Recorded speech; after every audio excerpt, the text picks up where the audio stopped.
A leaked FBI report is sparking anger after the agency expressed concern over what it branded black identity extremists. The report claims they're causing an increase in violence against law enforcement officials. But activists insist it's just another attempt by authorities to strip the black community of its right to protest. It's going to be awkward unless they solve this quickly. Meanwhile, the FBI warns this. Get this. They warn Americans of a new domestic terror threat. Black identity extremists. What's that? Well, it goes back to a lot of these police shootings. When we look at the Alton Sterling shooting in Louisiana, for example, you had a madman that decided in retaliation for that to shoot officers. The same thing held true in Dallas. You had another madman that decided to shoot police officers. Who was a veteran. Right, exactly. But when we think about these African-American extremists, this is something that's a byproduct of. Now we have the Israelites, who are doing basically the same thing, not with Islam, but with Judaism. They're claiming that they are the Jews and that they are the original man and that they are the original Jews and that they're not Hamites. And it is just the same thing now with a different religious flavor. And they convolute the Bible. They take all kinds of scriptures and convolute them from Genesis to Amos and others, trying to avoid the fact that they are Hamites, trying to avoid the heritage and the lineage, and claiming that they are the Jews, claiming they are the blessed. However, there's no spiritual designation, there is no spiritual heritage, there's nothing at all. And the scriptures that they use, and I could go through those scriptures that they use, but it's just a matter of convolution, the same way that, and confusion too, by the way. This is a very misguided group, these Israelites, claiming, first of all, to be Jews when we've all evolved to the point of being Christians now. That's one of the things. But I think that what needs to happen in the Israelites, they're not going to listen to me. Somebody within that group needs to be the next Malcolm X coming out of the Israelites, recognizing that it's just filled with hate, but more specifically, it's trying to deal with the psyche of why black people are at the bottom of the world's totem pole, have been there from time immemorial, do not possess the highest IQs, do not command commerce worldwide, do not lead great nations and build great societies. I mean, these are all historical facts. You can go find anything you want anywhere, and you can use any scripture you want. But I think the thing that's most important about this is that they are impeding, just like the Nation of Islam led many black men astray, having them thinking that they were Muslims when they were not. Now this Israelite group is doing the exact same thing, got black men thinking that they're of the tribes of Israel. You see them on their streets with their uniforms, with their buckles, and with their brass, and with their brash way of speaking. It is nothing more but the Nation of Islam revisited again with a false teaching, trying to escape being black. They're not proud of being black. They look down on them, and they say the Jews are the Hamites. I mean, this is utterly ridiculous. But what are you going to do? I mean, there is such a pain in the heart of these Israelites about being black. And there's such a pain that they realize that black people just haven't accomplished on the world par. On the world stage, Africa is perhaps the least of all planets, all continents, and in terms of financing, in terms of blessings of God, demonstrated blessings of God. If they are the Jews, if they are the ones that God has blessed, then where's the proof of the blessing? Where's the proof of the blessing? Where is it? And then how did you get from Abraham taking over the land of Canaan, which was Ham's son, being blessed there? You are the sons of David and Solomon. How did you get from that state to the point where Jesus came through the Jews, which I would say to all Israelites, be very careful, because effectively what you're saying, essentially, is that Jesus came through your blood group born there in Bethlehem, which is blasphemy. It is outright blasphemy. In order to establish Islam, the true Hebrews are your African Americans or black people. Those are the true Jews, or Yehudim is the correct term. Jew is a fairly new word. But your true Jews or Yehudim are the so-called black people or African Americans. So next time you want to name call and make funny remarks, keep in mind that you're talking about people that were chosen by Yahuwah the Almighty, and he doesn't, and he sees it.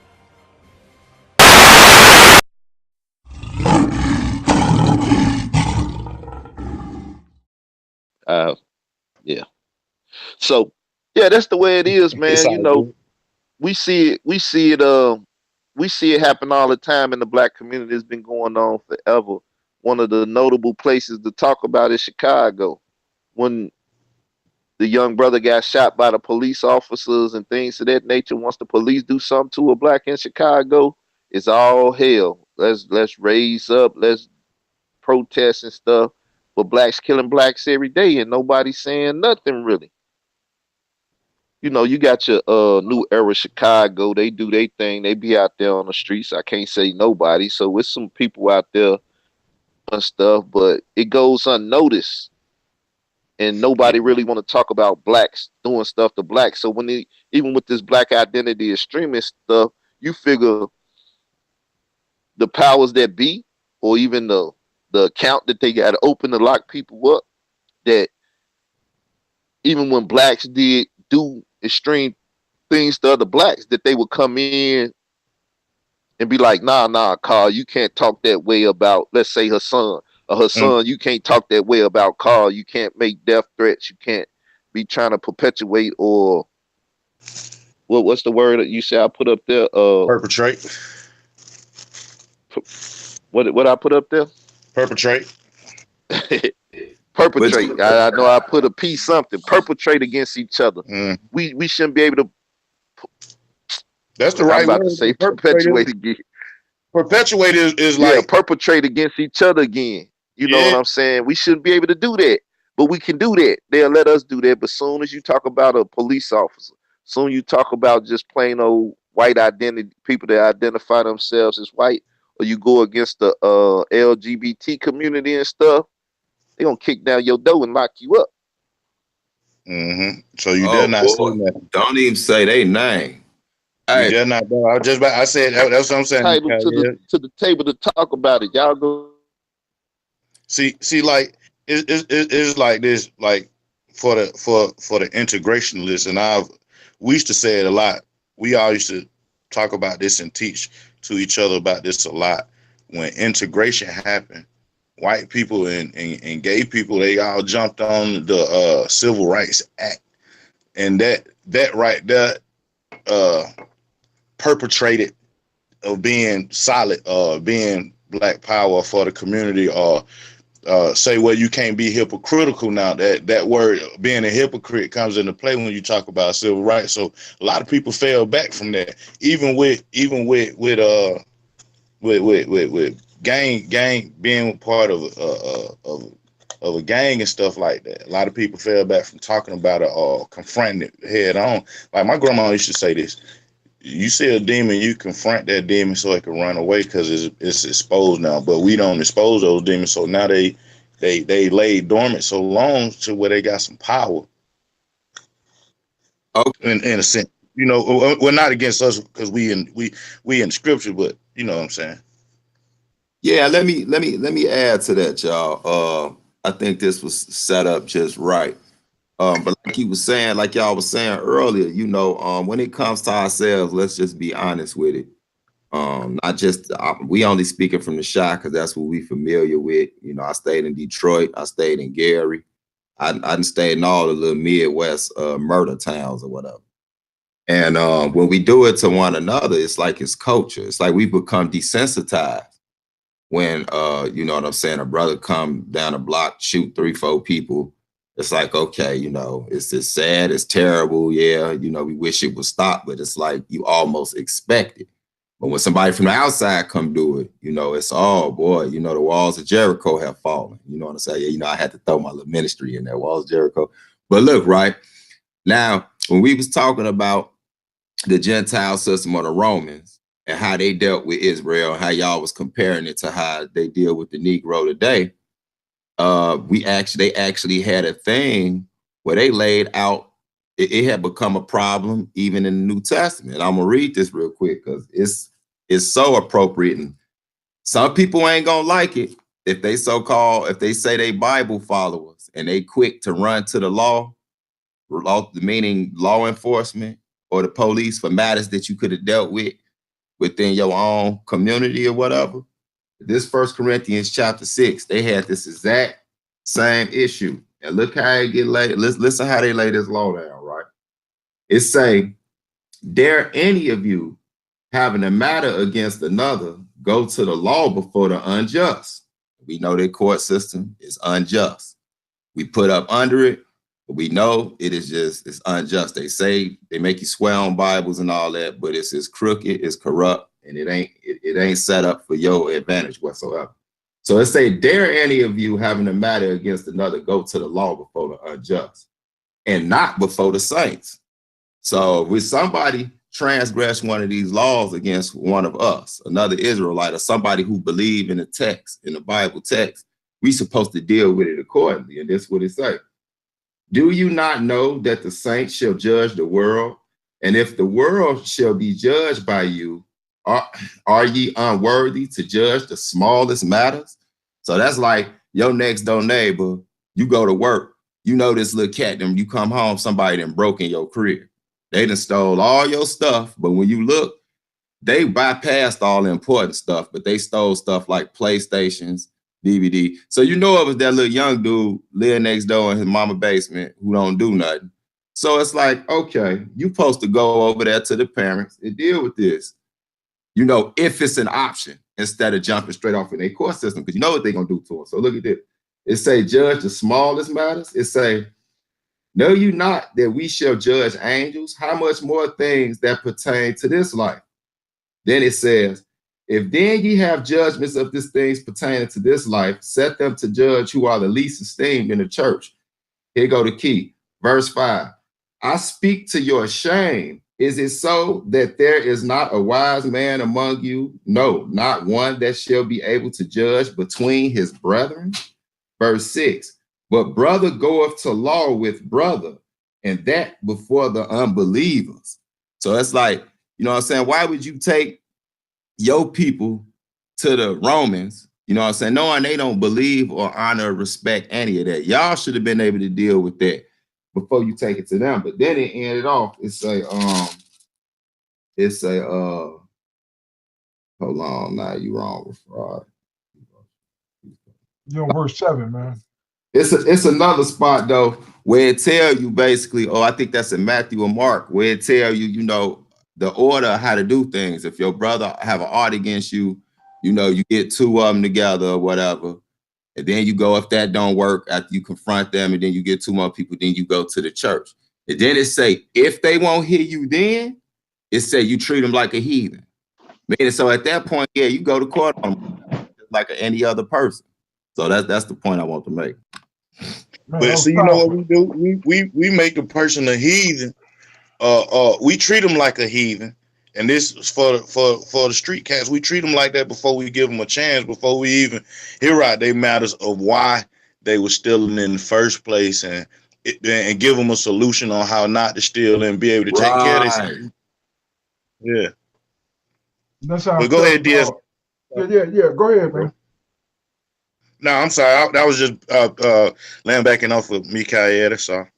Yeah, that brings me to the thinking matter whereby, you know, how do we, you know, dwell in the society of unbelievers of the law, because we are to be lawful, you know, all of man's law. So the thought that comes to mind, I don't know the scripture where Paul say that they rule, but we want to rule with them, which would address the why the attack within doesn't take place. It's not treated like the attack without. You understand? Like he was saying that perpetrated on black, you know, versus it should be perpetrated across the board. You know, like you said, everybody, and that day ain't came, we know. We know that day ain't came, but that's the day we're looking for. You know, right. Everybody flex on everybody. Right. Like Mm-hmm. brother saying, man, that ain't right. They get to, swing at me, or this group get to swing at me, and it goes unrecognized by any, conscious human being, if you Right. would.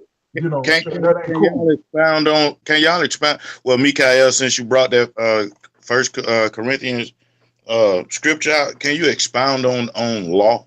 Well, give it a difference of the law that we go by and the law that it's talking about right there. Anybody? Yeah. Hold on 1 second, because I'm actually about to get you some more precepts for that. Because that's a very good point with even what the brother was just saying when he brought up, like if somebody stole from you, what's the reason that he's stealing? I said, this that same dude you've been seeing every other day when you going out to work and he out there hungry. And you just been walking past my man. You know what I'm saying? He out there actually trying to get a job or something like that. But then he got these strikes against him. He can't work. It's literal laws in the Torah that tell you how to deal with that. You don't grab him like he's a regular thief. See, it's a difference between a thief, who's a criminal by profession. Meaning that's what he want to do. That's all. He'd rather go take something from somebody than to earn it. You treat him like a thief. But if it's somebody that's in dire strait and he's out of desperation, you deal with him differently. And the law literally tells us that. So when you see it again in 1 Corinthians chapter 6, it's basically by this time the Romans had came in. It's like, man, look, y'all know how our law go. If you're going to go to the law, meaning the Torah, that this man broke, then you deal with it amongst the saints or the church, which would have been the people, Israel. You deal with it amongst that. Don't go before the unjust. Man. Unless that's like and then when I pull this other one, it's basically telling you it gets near the end, and it's like after you done exhausted all these other things are trying to deal with this brother's transgression as brethren, and it don't work, then you look at him as a heathen or a publican. You know what I'm saying? So I'm about to grab them for you, and y'all could just expound. I'll cut in when I grab them because I got a couple I want to grab. All right. So I'll see what I I know was. DJ. I'm sorry, DJ, but I know my boy DS1 didn't get a chance to chime in. Carl was trying to get him on board. Oh, okay. Peace, everybody. Peace. Bro. All right. What I basically want to touch on with this matter is, we really have to start thinking, and we got to start thinking differently, because what we have to understand is that the government or whoever we want to call these people, they are basically promoting this extremist behavior. They're promoting it. YouTube promotes it. Hey, could you speak up? Speak up a little bit, please. You real low. All right. Y'all can hear me now? Yeah, There you you go, nice. dear. You nice and clear. You was sounding like Batman at first. Oh, okay. Now what I was saying was we got to understand that these social media platforms is promoting this extremist behavior. That's why they're allowing it to go on between us. We have to understand that us being deemed terrorists is the number one thing that they're trying to do. And they're mainly doing that to black men. And this is why I stress the fact that we must heal before we build with each other. We must understand the different things that we go through in the inside, because a lot of our behaviors come from that. The reason why we argue, the reason why we threaten each other, call each other out our names, all of these things are things that we deal with from the inside. And we have to understand that they're using that and they're promoting that even more. This is why they constantly show fight videos on WorldStar. This is why they constantly show fight videos on Facebook. So we have to really watch what we intake with our eyes and with our ears. because they're promoting this extremist behavior so we can participate in it. As you can see, a lot of people don't understand that one of the first Black identity extremists that came off of YouTube was King Noble. He was the first internet terrorist that was Black. Yep. Because he was talking about going against the government, going against the police. So now what they're doing is they're letting people get on YouTube and promote this Black conscious extremism, where they're letting them express the hatred for other people. See, when you constantly talk about the hatred of other people, eventually they know if they continue to set the stage, something will happen. And once that something happens, they're going to come in and shut all of this stuff down. Because they understand how we think. They understand how we feel. They understand all of this. So go ahead, bro. I'm sorry. I was about to, I'm like, you know, like I always say this, and I don't know Carl back on the line, but Mikha'EL know this. I used to say this a few years ago that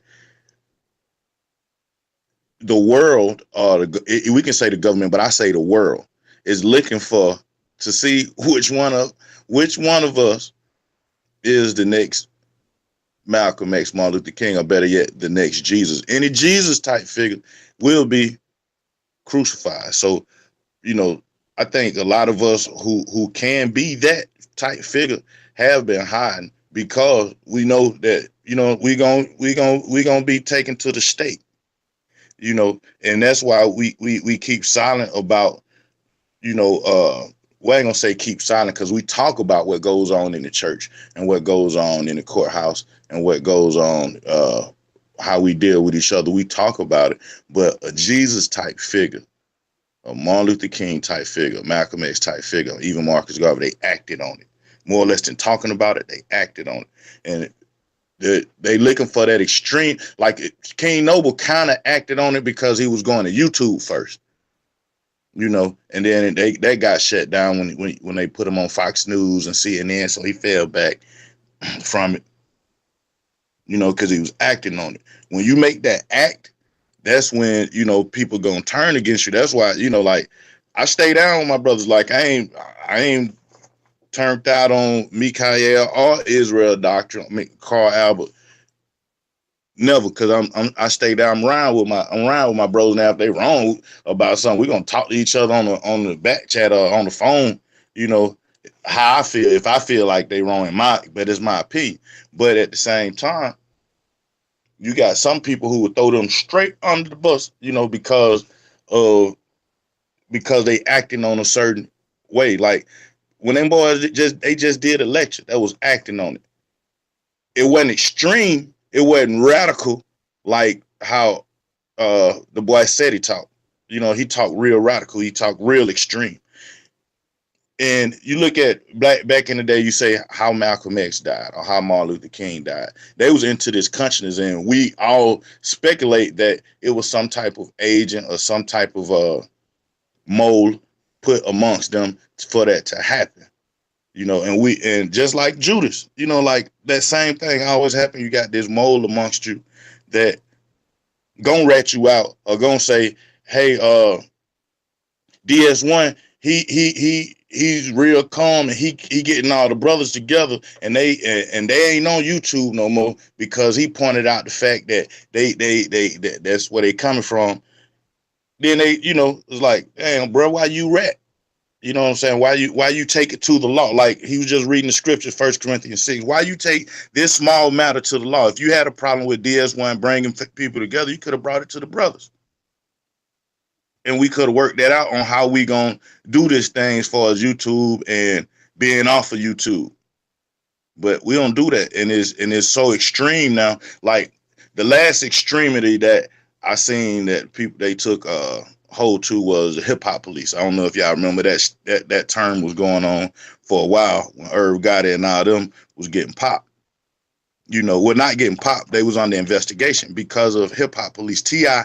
actually got caught up on gun charges. He shouldn't have been playing with guns in the first place, but he got caught up on gun charges with a hip hop police because they was looking for the extreme people in his music business. That's where they getting their money from, either gang violence, drug selling, or something to fund what they doing, and they trying to crack down on it or whatever. And you had some people who, you know, fell by the wayside because they had a Judas amongst them that ratted them out or sacrificed them, you know. And that's one thing that we have to understand too, with this extremity thing going on, that if you're gonna be extreme, you have to be careful, because somebody gonna take the money. Somebody gonna take the cigarette and the drink, like how you do on First 48. Somebody gonna take it and say this is what their plans are, you know. And that's why I feel like the name of the game is not to be extreme, it's to be strategic.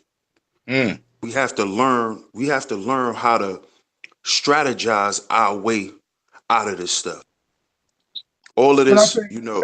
I think I didn't mean to cut you off, DS1, but I think Mikha'EL nipped it in the bud with that scripture. You know, it should be done in house if you know you can go there. You know, if you can go there, because like you said, you go through those processes. If it doesn't get done, take them to the judge. You know, take them to the heathen.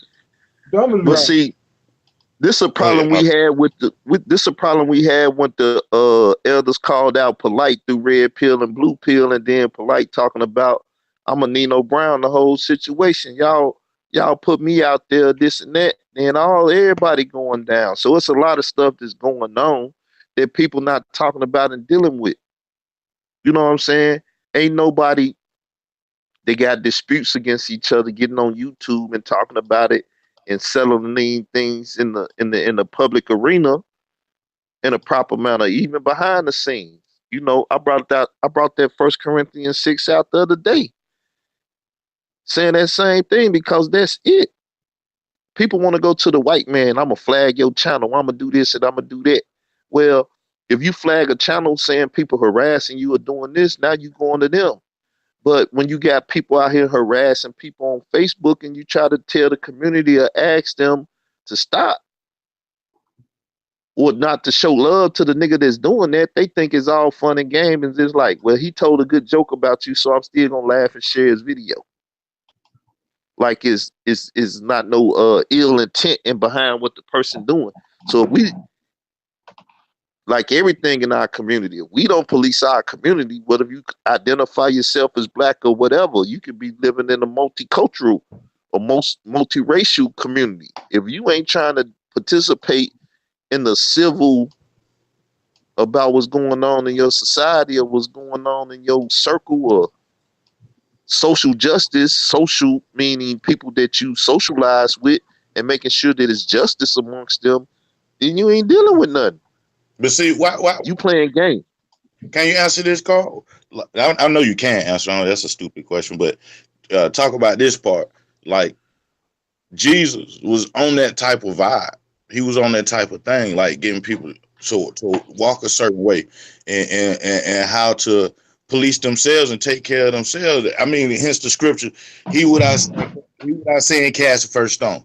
If at one time, I mean, not at one time, at that time, stoning somebody to death was the law. That's how they handled the situation. But he showed them how to police themselves and look at they, you know, with that, he without saying cast the first stone. Okay, well, can't nobody cast the first stone because we all got sin. That, man. So now you ain't got Pontius Pilate can't look at that problem and say that's a problem. Like, he had to look at it like, why these people ain't stoning each other to death? Because Jesus taught them how to police themselves, how to get over their own beefs, their own right. Go ahead. I'm sorry. Stuff. Bible the best tool for our liberation, but nobody wanted. It's like, don't nobody give a damn about your Bible, this, that, and everything else. But see, the same person that's saying that, Sadnetta, is the same person that say, if you look at it from the like mind state, but he said the Hebrew or the Israelite mind. That's Either way, I take it. The Bible is our liberation. That's the tool. Liberation. It just told us what won't nothing else tell us. We should deal with in-house problems. And then if we can't, Mikha'EL did a good job. If we can't deal with it in-house, then we might want to take it to outside sources. But we got to be able for the elders, which is an Afrocentric or African-centered mindset. When you talk, you should be able to say, elder, can I speak? And the elder said, well, I know his family, I know his character and stuff, and he ain't finna get up here and make an ass out of us as a people or a community. Yes, you can speak. And if you in the midst of your speech, teaching your speech is fucked up. No, stop. I reserve the right to take that away from you. Get your ass down from there, boy. You talking some bullshit. You know what I'm saying? But that's just real stuff that we don't have as a community because the elders that participate in stuff, they see all this stuff going on. James Small, he been in the video told Reggie, don't participate in the going on in the community. A couple people. To a degree, Sarnetta said he told him to stay out of this mess, and Sarnetta do his best to stay out of certain mess, but them people ain't listening to their elders. And elders talk about they not coming out certain things. Israelite elders need. Your phone broke up. Say it again, because your phone broke up.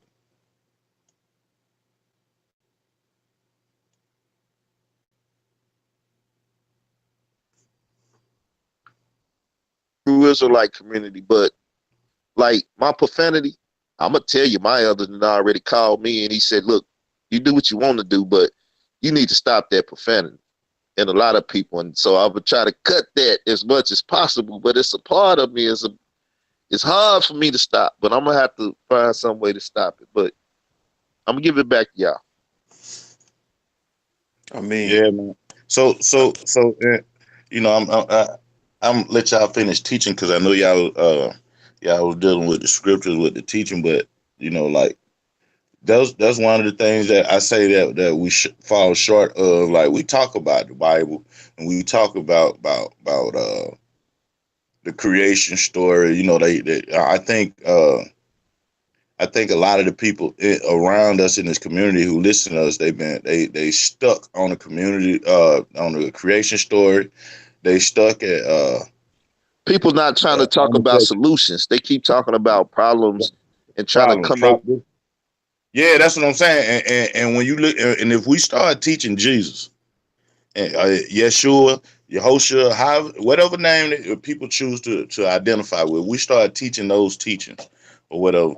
I think that's what we start breaking more ground on building But it's up not our community. I'm sorry. just teaching them teachings. You have to show where they solve the problem. If they applicable, if you can apply them to your day-to-day, then hey, work diet. You see a difference if you change your diet? They go back to the, you know, for the people, we go back to the original diet where we just eat the leaves and leaves and fruit. Do you think you have a more healthy life eating fruits and vegetables? Hell yeah. The meat today and how they shoot it up. So the Bible is just all that financial stuff, all of that. But if you're gonna teach the Bible, then it should be liberation teachings. Whatever you teach should be able to show you how to liberate yourself from this messed up society and government that over us. So then if you teach the Bible like that and people can see what you can apply, you know what they'll do? They'll start applying the principles that's in the book, and they won't worry or give a fuck if Jesus was real. They'll say this principle right here that came out this book has liberated me from this BS over here. And if it was real, if it was really a flood and this God do this on the 7th day or the 6th day, they wouldn't argue that. Principle is saving us as a people. I don't care about the rest. This literature is what it takes to free us as a people. Dealing with it like that. That's liberation. Well, that's word, man. That's a man right there, bro.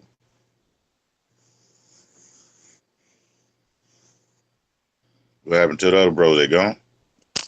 Well, we got to understand that, you know, teaching teaching the word of God, the Bible, or whatever people want to call it. You know, we got to understand that when you're teaching that in its proper perspective, you know, to some extent, they're going to label you an extremist. And that's why I feel like a lot of people play it safe with teaching the Kemet stuff, because that plays right into the fold of what they're using to keep us asleep. See, we're afraid to teach liberation through the Bible because that's going to label you an extremist in society. It always has. This is why Jesus was considered an extremist. This is why a lot of people were considered extremists. And a lot of us who talk this black power stuff, they really not built like that. They really not ready to stand on the front line and fight for nothing. What they doing is just talking. And what we have to understand is hate has the same power as love do. It has the same power. So while we sitting around preaching hate, they using that. They're using the fact that we're preaching hate for other people, and they're using that against us. That's what they're doing. This is why all of these groups are considered terrorist groups. The Hebrew Israelites, they're on the terrorist list. The Moors, every group that's part of the black consciousness community are considered terrorists. They're considered terrorists. Why? Because according to what they preaching hate for other people. And this is why I salute you, ID, because you don't preach hatred for other people. Because that's extremism. And this is how Even they what turn. Black Power was about. Exactly. And when we had that conversation last year when Sanetta led Lex and Hasim Mazinga debate over there, and then it was like Black Power was dead and all that stuff. I jumped right in that conversation. I went right to deal with Fred Hampton. Your signal going. And all of them, and how they were saying that everybody mute y'all mic. It's gonna break up. I ain't got nothing good open over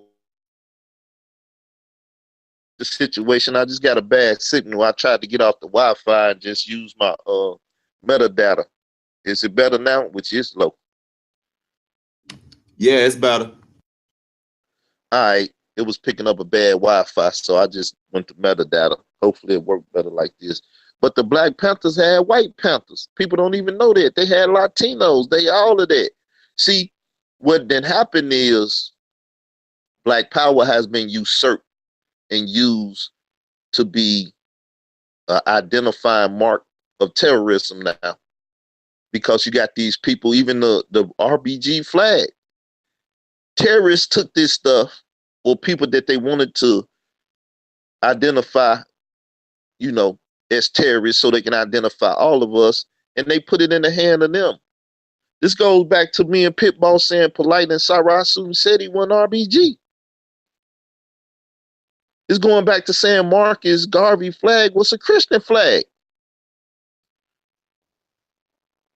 If you go to the you know what I'm saying, go to his paperwork and stuff, even the declaration of the Negro, you know what I'm saying?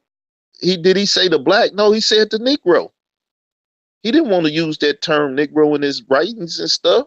The Negro Improvement Association. It's about improving the Negro, not fighting the white man. But you fight the white man and his system once you improve your people. And you get on the right. So yeah, that's extreme. But see, we just ain't dealing with the real problems. This the stuff that we've been dodging for years, and this all the stuff that I've been on. Y'all know it.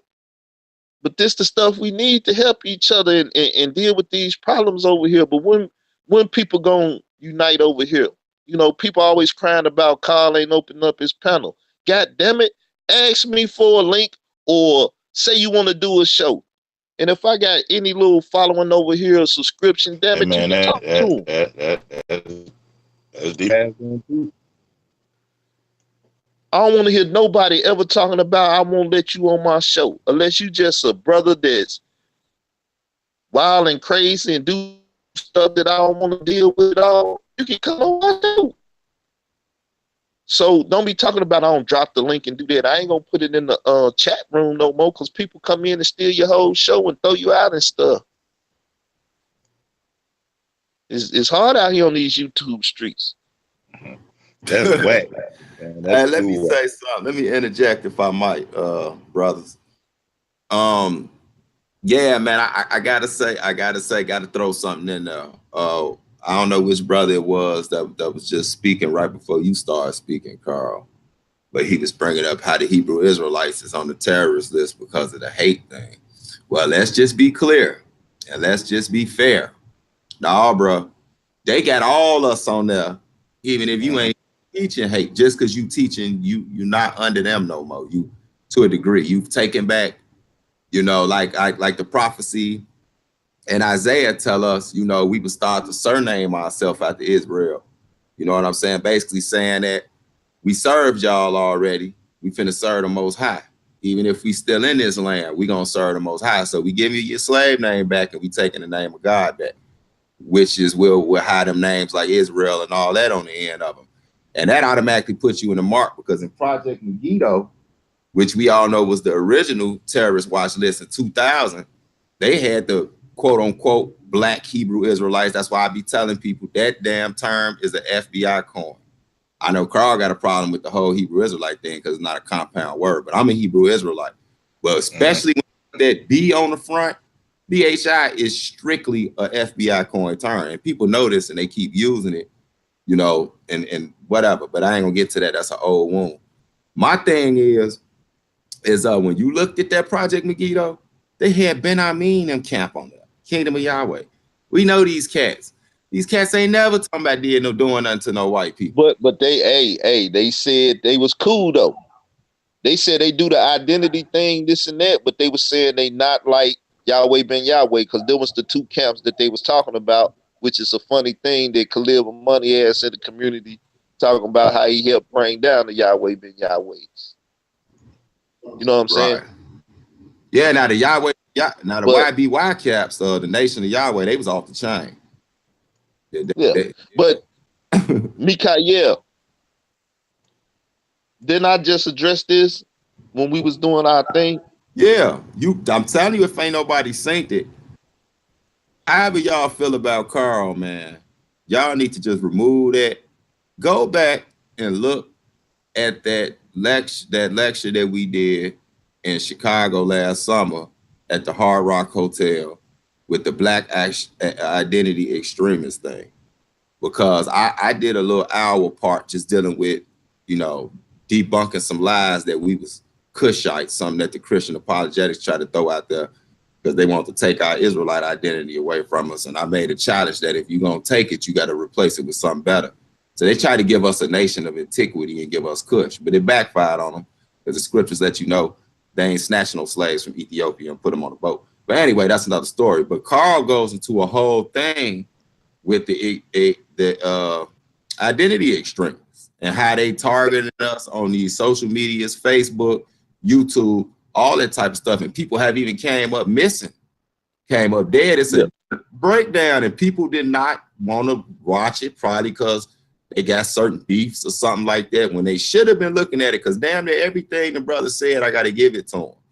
I don't agree with everything, how Carl say everything. He don't agree with how I say everything. But you cannot remove the fact that the man had a jewel. He had a jewel, and it would have helped a lot of people not wind up in the situation they in right now. Like real talk. I look back at I watched that thing over a couple months ago, and I was like, damn, you need to find a way to put that back out there. Yeah, I'm just gonna do it again. I mean, I showed some of the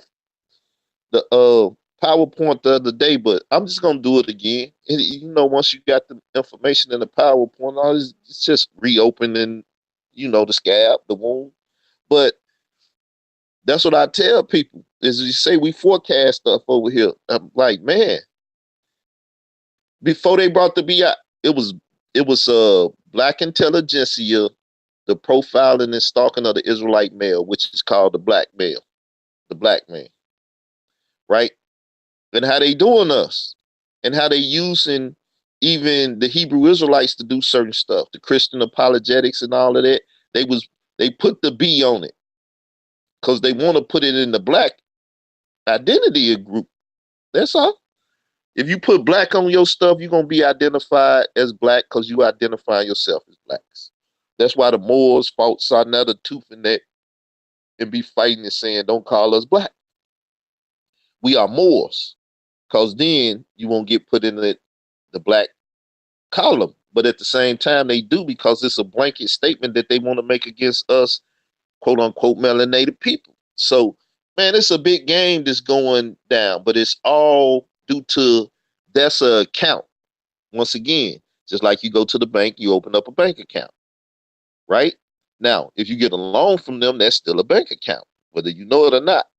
It's a loan, but this is your business. It's an account that you have open with the bank. So whether if you got a checking account, what would you call that type of account? A loan account. You know what I'm saying? A savings account. It's an account. So they got this B.I.E account open, ready to fund what they're about to do. And so some people getting cut in the check just so they can be identified as that, and they can use that as the identifying mark. Same way they did in hip hop. You want to sag your pants, you want to wear, you know, certain you know, teams and stuff. Like the Bloods in California, they was wearing Bulls apparel because it was red. And they have on Bull apparel. Just like when they said in New York, we wear this Raider hat for a whole nother thing. We ain't fans of the Raiders. We wearing this Raider hat though, because it means something. So now you got athletic apparel being used as drug or gang culture, what you would call it, dress or apparel. Then you got certain the this and that. You know, a gangster in Chicago, you break your hat to the left or right. And you know what I'm saying? So now they can identify you. These are identifying things. So when you get people flying the RBG flag, talking about they revolutionary but gangster, oh, now you done turn the blood, the skin tone, and the landmass into you revolutionary beef for butt, and now you gangster. So there's some gangster stuff going on. Nah. Gangs was given to us by who? Why we was labeled gangs? They were street organizations, starting with the Panthers and other organizations. But let's just go to the Panthers and the bastards of the party. Come on, man. People not talking about this though. They talking about other stuff and trying to talk about another YouTuber. If you ain't trying to point people out that this person trying to mess over the community, why you talking about them? If they ain't messing over the community, why you at them? Why you mad at them? Why you talking about them? They ain't doing no atrocities. If they robbing and stealing the community, then yes. So we got a lot of work to do, man. I'm glad y'all on here. I'm gonna give it back to y'all. I'm gonna shut the hell up. Let me slide this in there from what that brother because I don't want to forget that the brother had asked earlier. I don't know if that was Nehemiah or the other brother D, but they had asked when we had touched on and you had reiterated on the 1 Corinthians chapter 6 on how to deal with each other before you go to their system, right? And this is why it said, you know, we gonna judge the world one day. We gonna even judge angels. So how can we deal with this local common stuff, right? And this is why one of the reasons when the Mashiach Jesus Christ, you know, when he was here around the time of quote unquote the New Testament, everybody know that famous quote from when they came to charge the woman with adultery, but they didn't bring the man. So Christ said, you know, you without sin cast the first stone. That basically was told, that took judgment away from us. You know what I'm saying? Because we weren't righteous judges in the first place. Because when you're a righteous judge, you know how to consider all things before you give out a sentence. And so when you go to Exodus chapter 22, it's a whole, that entire almost chapter, at least the whole first part, is dealing with how you treat a thief. And the reason it has so many levels to it, because it wasn't that black and white. Oh, you catch him still and chop his hand off. And like people be saying, they don't know the Torah. They don't know the scriptures like we do. You know what I'm saying? They just hear old wives' tales and pass them down as if it's in the Bible when it's not in the Bible. You know what I'm saying? So they have conditions. Oh, why did this person steal? He have to return stuff back threefold or sevenfold. You know what I'm saying? But if he was stealing because he was hungry, because now that reflects the whole community, because we already had laws set up for people who was in the land who had it bad. We were supposed to help them out. Like when you go to jail, unfortunately, I've been there. When you go to jail, and like the brother was bringing up earlier, and Carl was bringing up, when you are part of these quote unquote nations, organizations that they call gangs, they have a structure like that set up, because when you come in on the new, as they call it, they ask you what you are. And when you say what you are, you know, if you're not nothing, then you're a neutron or you're neutral.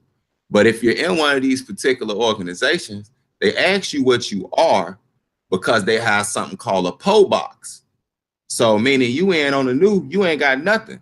So you go to your brothers, they have a little box set up for you, like with some soap, towel, hygienic stuff. You know what I'm saying? Maybe a book, a Bible, and some little food, you know, some noodles or something like that, until you can get your commissary and get on your feet. This concept really comes from the Israelite concept in the Bible. And so when you go to Proverbs chapter 6, look what this say. Proverbs chapter 6 and verse 30. It say, if you read verse 31, it's talking pertaining to a thief. It say, but if he be found, he shall restore sevenfold. He shall give all the substance of his house. So that's somebody, they stealing, know what I'm saying? They call them stealing, and especially if they got some stuff, you know what I'm saying? So they just stealing. So you go like, man, look, you got to repay that sevenfold or whatever. Now, if you go to the law in Exodus chapter 22, it has a whole breakdown. If they were stealing just to be stealing, well, guess what? If you catch him, you got this man ox and all that type of stuff, the ox still alive, then they had a law for that. If you just could call stolen and you ain't got nothing to repay what you stole, then guess what? You got sold to the servitude. Right, you got put in servitude until you could pay off your debt. See, the Most High is ahead of man by leaps and bounds. Now let's look at verse 30 though. This is how you supposed to feel if you catch somebody that's post stealing. It says, Proverbs chapter 6, verse 30. Men do not despise a thief if he steal to satisfy his soul when he is hungry. So we ain't supposed to despise him. So that will give you righteous judgment on how to deal with him, because the man hungry. So I just wanted to put that out there because the brother had asked about it earlier. So I just wanted clarification on that. Yeah, and with that, you know, they found the woman in adultery. That means that's two people. You can't commit adultery by yourself. Maybe in your mind you can, but they ain't caught you in no adultery in the sense of the word. Right. So when they brought the woman and not the man, it wasn't no righteous judgment, because you're supposed to get both of them. So then judgment go back to them. Y'all done transgressed the law, bringing her here by herself. So therefore, how you gonna commit this act and you transgressing at the same time? You need to be stoned afterwards. So that's how you deal with it. Righteous judgment is basically the basic foundation of that whole conversation. If you ain't judging righteously, then you done broke the law. Judge righteously. See? Yeah. So now you're not without sin. You committing the sin by judging the way you doing. It's unbalanced. It's not just. So therefore, how you gonna kill somebody with an unjust judgment? That's why I said when you witness a thing like that, it's at the mouth of two or three, and the first one that's seen it or witnessed it or whatever is the first one to stone the person. Because You put the sword to their head. Y'all don't talk about beheading people because Yahweh be Yahweh stuff. Hey, I know beheading people. Now you hit them with the whatever. Let me read that too, Carl, since you brought it up. Let me read that real quick. It's like, might as well, since you write that, because this goes right back to what we were saying. This is how the spirit works. So we right here, same subject. Matthew chapter 18, verse 15. This rolls with 1 Corinthians chapter 6. And in the case of a thief, it will be Exodus chapter 22 and Proverbs 6 and 30. Now watch this. Matthew chapter 18. Clear this is. Verse 15, this is what it says. Matthew 18 and 15, it says, moreover, if thy brother shall trespass against thee, go and tell him his fault between thee and him alone. See, that's one problem we got too. You know, your brother did something to offend you, or he broke some type of law towards you. We supposed to go to that brother, because they might not even know that they did it. But even if they know that they did it, it can be rectified a lot of times if you do it accordingly. Instead of just blasting people and all that type of stuff, go to that brother first. And then it says, go and tell him his fault between thee and him alone. It say, if he shall hear thee, thou hast gained thy brother. So if the brother hear us and say, man, you know what, I was bogus for that, I'm sorry, man. So you gained your brother. So you ain't got to put him in the enemy list. And see, they don't know. Even in our Torah, again, your enemy can be your brother, a person of your own nation. You know what I'm saying? He can become your enemy. That's why they got laws that say if thy enemy, they ain't talking about no invaders. You know what I'm saying? Like, why would it tell you, you know, people, that's another thing they throw out there, but that's another story with that pray for your enemy type thing. You know what I'm saying? Like, I ain't never seen when we went to go fight the Assyrians, the Philistines, that we was praying for them. No, so they don't know how to put stuff in context, but I'm gonna go to the next one. Verse 16, it says, but if he will not hear thee, then take with thee one or two or more, that in the mouth of two or three witnesses, every word might be established. That's what Carl was saying earlier. So that's why you should always, if he ain't want to hear you, now you take them around two or three or more people. So now they all see this and they hear this, so it'll be established. Verse 17, and if he shall neglect to hear them, tell it unto the church.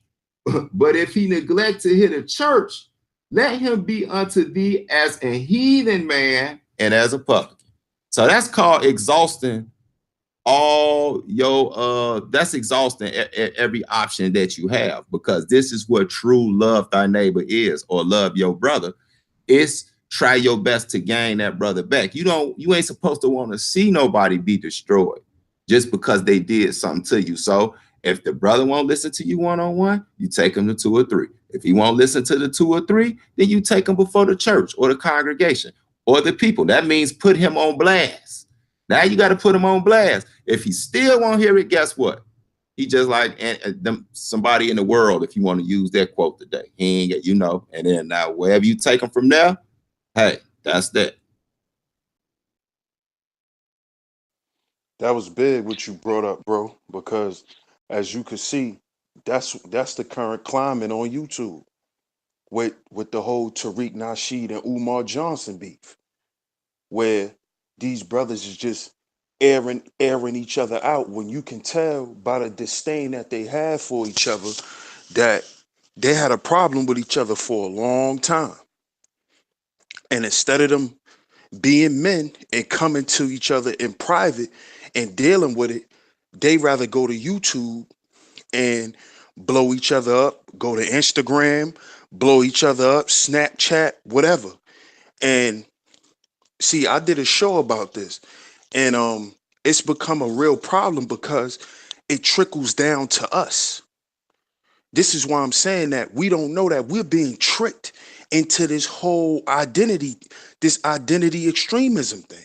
We're being tricked and led there by these people, because now they're up there airing each other out. Now both of their fan bases and supporters are airing each other out too. So if you up there and you against Tariq, All Tariq supporters gonna go against all Umar supporters. And that perpetuates the nonsense. When these brothers could stop it easily by just making a phone call. By just making a phone call. And this is the problem. And this is why, and this is the problem that men have with each other. It's the problem that we need to correct. Because, and this is why I stress brotherhood and the principles of brotherhood. And one of them is effective communication. We need to know how to communicate with each other. Because But that's what Nelly Fuller hit us with, that codified implicitary code. But don't nobody want to deal with Nelly Fuller, but they'll quote him and Dr. Quest Wesson on the white supremacy stuff. But then he said they want to keep us divided. So if we not gonna work together, don't mess with each other. I gotta cut the period. Don't mess with each other. Exactly. But if you're gonna mess with each other, then there goes some biblical principles that you can use. Go to your brother in private, call him up, talk to him, see if you can win him over, tell him you sorry or whatever to try to squash it. If you can't, then you go to others, try to get some people involved that they might respect, some elders. Then if that ain't it, when everybody then judge the matter, then you just go take it in the public. Yeah, I put him on blast. That's that third one. That's when it's blast time. Exactly. But we should try our best not to go that route. Like, even that's going on right in our little sector of YouTube right now with 2 or 3 brothers. And that's why I originally did that show, because I see how it's really affecting us too, to where now you got 3 brothers beefing, and I tried to call the brothers out and let them know, like, listen, man, we need to get our we need to get our shit together, because at the end of the day we looking real lame out here. We're looking very, very weak. We got to stop this weak shit and stop thinking that resulting to blasting each other as a first means of communication, as that being cool, or that's making you look like, oh, I'm the man. We need to cut that shit out. But see, all that shit comes from ego and thinking that I can't come to this brother, or F this brother because who do he think he is, and all of this type of stuff. We got to stop that shit, because but a lot of that come from money. You get paid. The beefs on YouTube get you paid. That too. Everybody want to come see the drummer. So now they paying you for the drummer like World Star. Exactly. Exactly. Sheepstaysleep. That's 100 what you just said, bro. That is 100,000, because and we can't leave out the factor. Let's keep it real. We all been YouTubers for a while. Carl the dinosaur out here, he been on here so long. I think they was still selling carrier pigeons when he was online. But look, right, this the thing. We've all had differences. We've had beefs. And a part of the problem we do have to deal with ourselves. It's a pride thing. Because when somebody then blasted you or said something, it's kind of like, man, who this dude think I am? And you go right back and you blast. And the problem that a lot of people don't know, once you put it out there, it's out there. This social media thing, like we was talking earlier, them people that's sitting on the outside watching us, see, we might get a little rapport about ourselves and get humble, and me and a brother might work it out. We can go pull all that stuff down. They ain't pulling theirs down. It went straight in a file so they can bring it up later. No, so we have to be real careful with that and be examples, in this whole thing. Oh, brief intermission. And to the audience that's watching, because I did share this on my page, and if y'all heard the brother call them say they trying to work on the profanity, man, and they might have some kids or something watching or whatever. We working on it. They working on it, because I want people to really listen to this, because this is important, man, because a lot of stuff is about to start.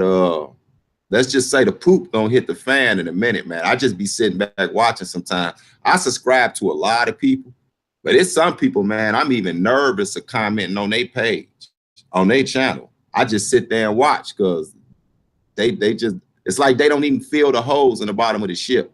It's just filling up with water down there. And when it sinks, you know, they're gonna all be looking stupid. I keep my life raft on the side.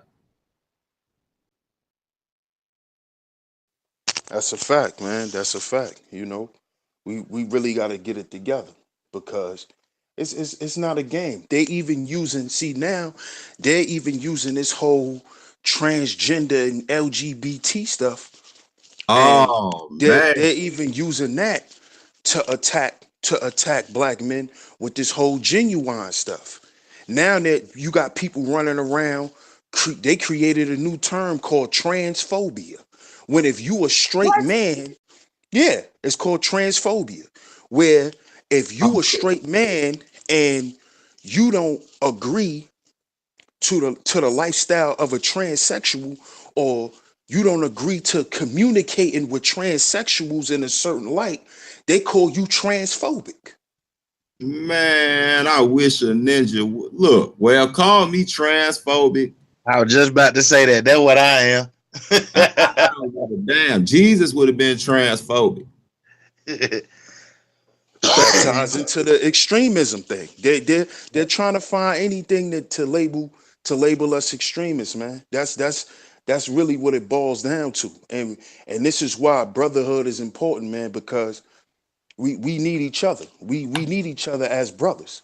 We do, because we gotta keep ourselves, we gotta keep each other on the straight and narrow. You know, when people veer off, you know, we gotta bring each other back. You Hey, know, because straight.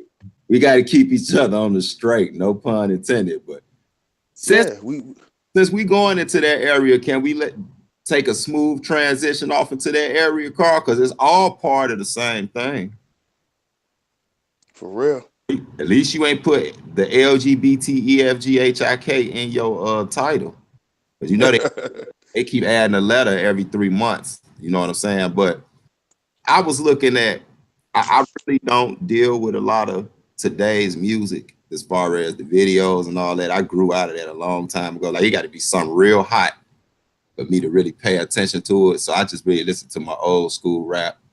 You know, I do the Tupac, Spice One, MCA, Top Authority, you know, all that when I want to reminisce back a little bit. You know what I'm saying? But you know, you got to keep your eye on what's going on. So you got to keep up with the shorties. You got to keep up with that, with this younger generation, because what I noticed a long time ago, one of the biggest problems, not just in the Hebrew Israelite community, but the Black community as a whole, is it's a big disconnect. It's a big gap from the elders to the youth. And that's because the middle don't really stay connected with both sides. And whether y'all like it or not, we ain't 22 years old no more. So we in that middle. We in that middle. So we out of stability right now, because we have to be able to take the good old principles from our elders, filter it through us, add what good things we've now learned, and pass it down to the shorties. If we don't, it's all messed up. And I was watching, somebody sent me a clip, man, the other day with that thing. Y'all synced it with Puffy and Fabulous and them sitting at the table, man. Oh, man, it's so crazy. Yeah, well, Puffy was basically like, it was the most effeminate gay. He was basically hitting on Fabulous, man. And Fabulous looks so damn uncomfortable. It don't make no sense. And I'm thinking to myself, we didn't get to this point where if that would have been 20 years ago, if Fab down with that, he would have probably just got up and scraped Puffy, and it wouldn't have been no big thing about it. But let him would have did that night. Now you got to shut up in your righteousness, because you don't want somebody doing something that's clearly homo towards you. It's one thing to say, oh, well, you know, what people do in their own lifestyle and their business, that's theirs. Yeah, okay, well, keep it in your own house. I don't have to have it imposed on me. You know what I'm saying? So y'all want to talk about that? Because this LGBT thing, bro, a lot of people scared to speak about it, not because they gay. It's because the LGBT has so much influence and power, bro. And let's keep it real. They got money. They got money. So I think some people even put their morale on the back burner just to not offend LGBT because it would help them not to offend them. I like that word, man, morale. Let me chime in on that with that word, talking about morality. It's a book I just read, Dual Morality, written by a Canada guy, Chris Myers, talking about dual morality, about how to get along with other people. Like you said, let the neighbors, if you're doing it over there in your house, keep it over here in your house. You eat swine, you a homo, you white, you whatever it is. You understand? I don't have a problem with it. There's the wheat will grow with the chair. That brother DS1 keeps saying, he hops on the Brotherhood. I was just looking at First Peter. That's my favorite. One of my favorites, First Peter 2:17, where it says, honor all men, which is to say, homo, Greek, whatever it is, whatever your thing is, that's you. Love the brotherhood, fear God. The Brotherhood, I imagine, are people that, of the like mind, birds of a feather kind of thing, and I'm just ad-libbing here, regarding the thing. Can y'all hear me? Because I'm like, I jumped in there and I'm not sure if y'all hear me. Yeah, we hear it. Yeah. So the Brotherhood, the honoring all men, if I'm gonna honor all men, like you said, if the agenda of the other nations, regardless of what they are, I gotta mind my business, and that's why I said earlier, like what Paul was saying, we know that they rule and they govern over us, but we want to rule and govern with them, making it fair, which is to say that day coming, where the separation, takes place, the wicked and the righteous, and that separation, that day just ain't here. So, it's like, if in fact, I was looking at, I'm trying to think of a show that I just watched, and I think it was one of these Mikha'EL brothers talking about how the brothers, and he spoke on the day and time that we're in, because DS1 was talking about how the war on the black male is so prevalent. In other words, I like to look at that as the Brotherhood is not knocking the other nations. They have their obvious calling or blessing, curse, whatever it is their agenda is, if you want to call it, they have it. So the Brotherhood would be the people of your mindset, heart set, because we know that, like the brother says, there were white Panthers, black Panthers, there were, not necessarily white Panthers, even white folks in the black organizations,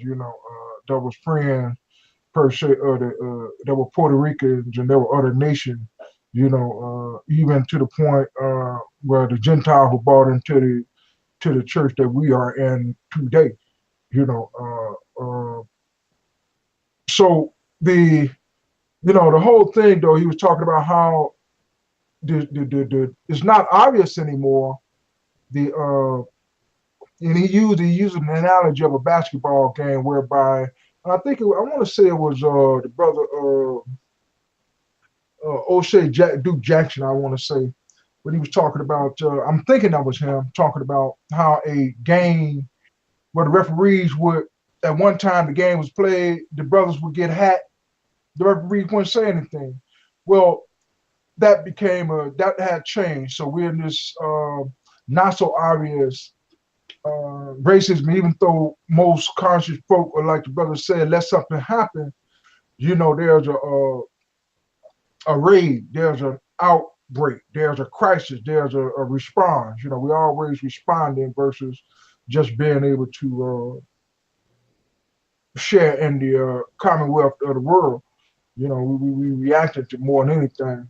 So, but at any rate, that basketball game, getting back to that, where that has changed, whereby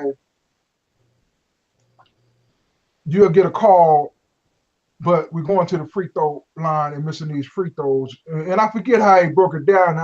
I'm sorry for even bringing it up and trying to point out how it really is, like the brother DS1 said, you got to get our shit together, and that is that love of the brotherhood, and it does boil down to we lack that knowledge, at least some lack that knowledge, you know. I like to think that, you know, you brothers that putting in that fight, you know, getting your stripes, the reward is coming, you know. The reward is coming, but, you know, with that, I'm going to fall back. Like I said, I just wanted to, you know, just interject how important that brotherhood is, how important it is having that knowledge to deal with, you know, a lot of them crises that we have in the so-called, you know, black community, you know.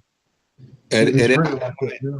And if I might add, Sheepstaysleep, this is the understanding that Israelites have.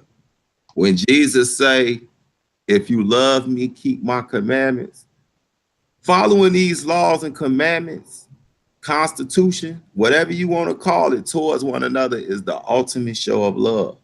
Because in following them, there's no way we can hurt each other. And even if you are Old Testament only, brother, all you got to do is go back to the law and see that these are direct showings of how you love one another. I mean, you can't get around it. Man, it used to be a time where the love was tell your son or your daughter to keep that queer stuff in the house. They influencing her, and the folks go, hey man, you know, like, I know you got your own little lifestyle, but don't do it around the children. Don't do it when grandmama come around. Right. But the thing about it is now that it's so, I would say, not even accepted. Since grandma passed, they've been showing out. And a lot of our grandmas done passed, our parents or whatever, you know what I'm saying? They've been showing out, and the people that's been patting them on the back to show out, which in another world they say come out the closet. Come on out, let it be known. No, don't let it be known. Because now you said first of all they set themselves up to be scrutinized. That's first of all. If like the same way they scrutinize us for being in the Bible and call us Bible thumpers or whatever, you know, and you know that's why I don't go to church now, and that's why I don't read about whatever. You know what I'm saying? And the only reason why you say that because the way we bring out our faith. So if we put our faith out on front line, and they put their lifestyle on. If we put our lifestyle on front line and it can be scrutinized, and their lifestyle is out on front line, it can be scrutinized as well.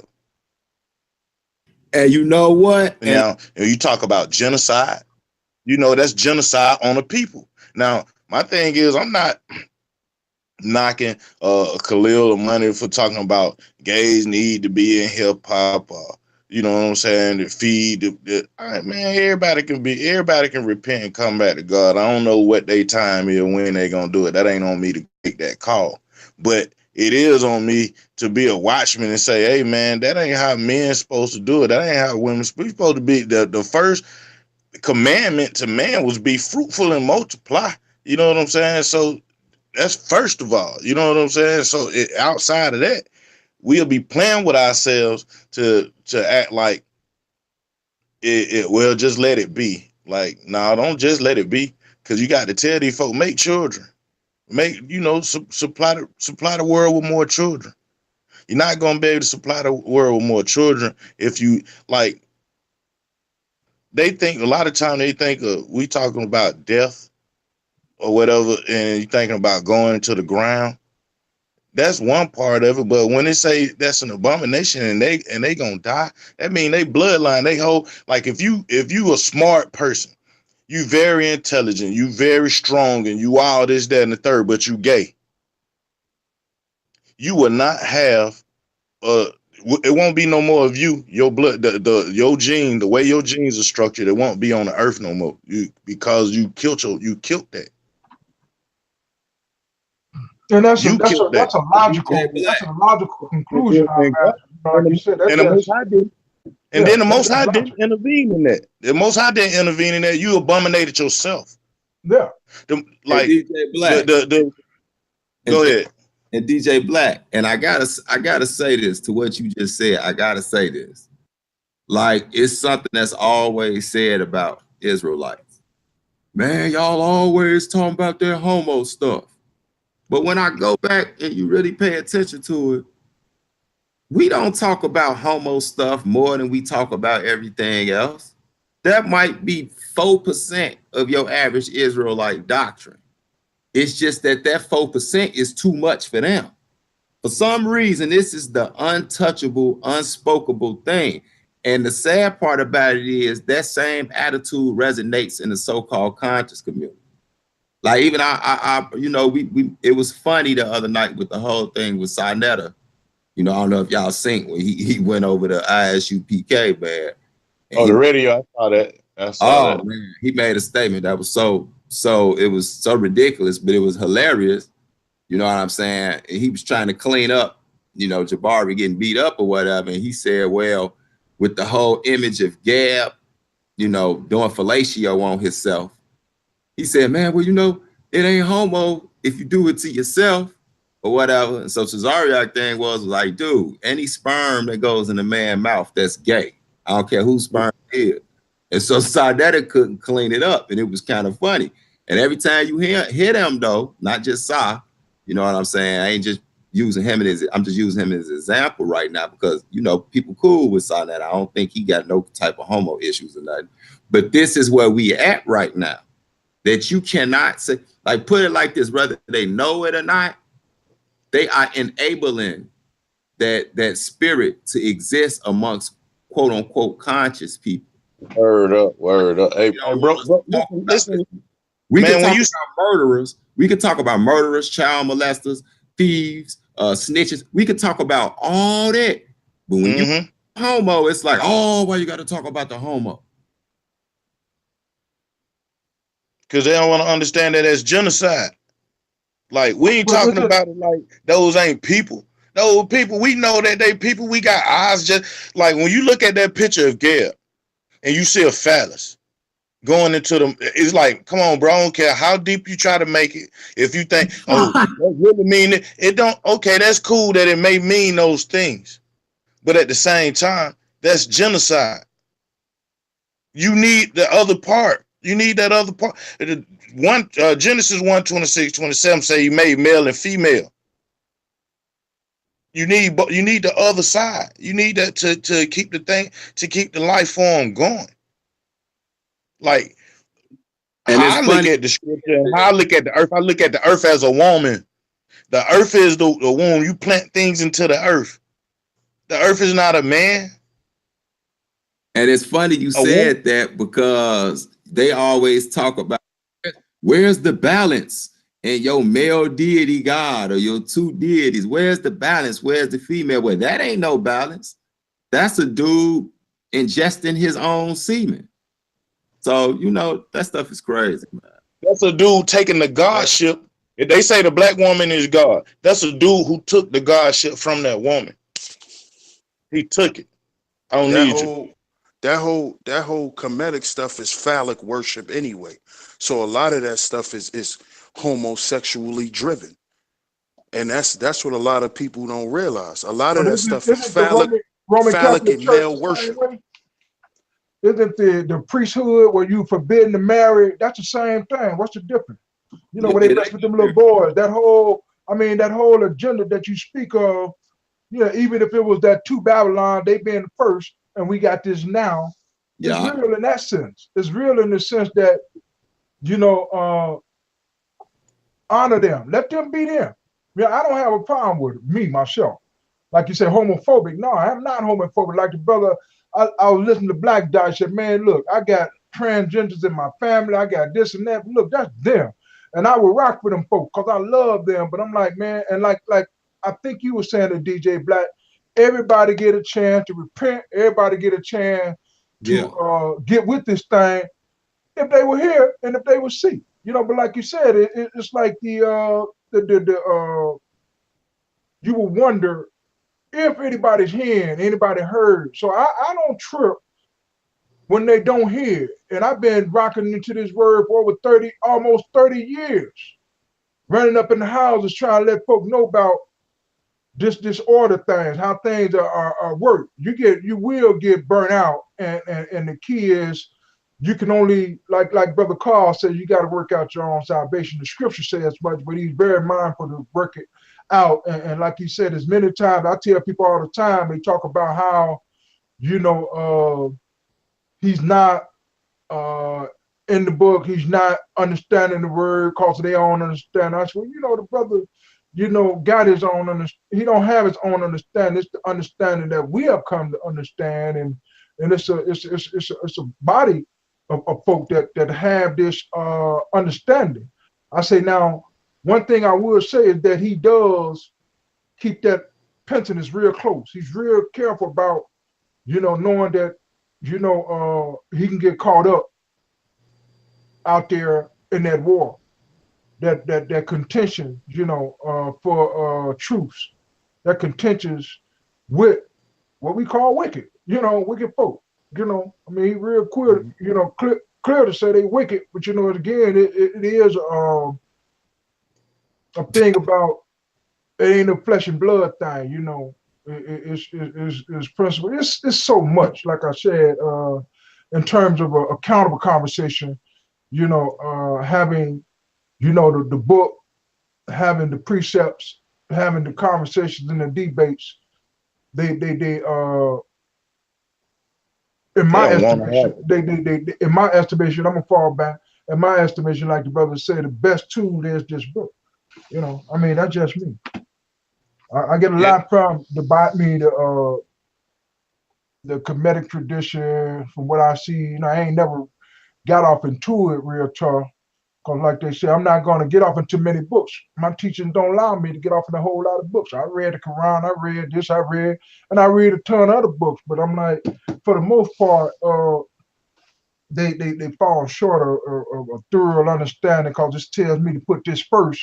Once I put this first, everything else fall in place and enhance, for as I'm concerned, Man, these people, those folk run around in circles. And like I say, I don't mind being called an extremist or what they call a transphobic, or I don't mind being not on when it's time to tell somebody what's right. Yeah, I'm probably right. I ain't as radical as Sarah Suit City. You know what I'm saying? But right, that's where I was at. That's what I'm saying. I know I was at. Wrong, it's wrong. Yeah, if it's wrong, that was 20 years ago. That's when I was a 30, 35-year-old cat. Right, you know what I'm saying? Like it's a way you could, like I articulate it a little differently than said it, but I still have that same passion, about what's about wrong. Yeah, wrong is wrong. Well, now, just like that brother Carl, like he said, he have to check himself on that language that he's using. That comes. It takes time. It takes time. Right. Yeah. So that's what I'm saying. I don't knock the way that said he bring it. Like I get it. I knock how he get at the Bible. You know what I'm saying? Right. Because he make it seem like it's the Bible itself and not the person, not the people. Like, dude, it's a book. You know what I'm saying? It's I can take any piece of literature. I can read Batman and make that, turn that into some power. If I wanted to. Right. That's right. That's what people don't understand, that you can take that book or almost make it say anything you want to say. Right. But when you talking about it in terms of liberation, and in terms of policing the community, and in terms of economic and taking care, this is what we need to have. Right. Like, it don't tell us. Now in the Bible, it don't tell you go out and find sisters and chomp them off and make videos about them, paint them on the walls and all that. They don't tell you to do none of that. They don't tell you to go out and shame them and all that. They tell you that they will be put to death. Like, this is what's gonna happen to them. And the only thing we saying to them is, bruh, okay, that's your lifestyle. Whoop-de-doo. You can have your lifestyle. You grown. You can do what you want to do. But at the same time, though, if you want your bloodline to continue, You have to follow the way that the Most High set up life. And if you want to take it outside of the Bible, you have to go with the way the universe is designed. It's designed for the male to come inside of a woman, or the seed to come inside of the earth, or the atoms to like a jellyfish. You know, it's designed to keep on reproducing. Yeah, Like we know. you ever heard of, they say the We live jellyfish. in this world, right? We Go live in ahead. this world that's been disrupted. We know we're not. The shit don't make no sense the way we living. Like you said, how we, almost do all of it. The foods we eat ain't even food. Quite a few things. You understand? So we're in some hellified times. You want to call it bewildered, if you would. That lets me know all this stuff that's supposed to happen, it is happening. Like even with Dr. Sebi, rest in peace. You know, with the way that he practiced stuff, like you say, and I'm coming off when you say even the foods we eat. He had a slogan. His slogan. What was Dr. Sebi's slogan? Dr. Sebi's slogan was something like sleep, live to eat to live, live to eat. That was Elijah Muhammad.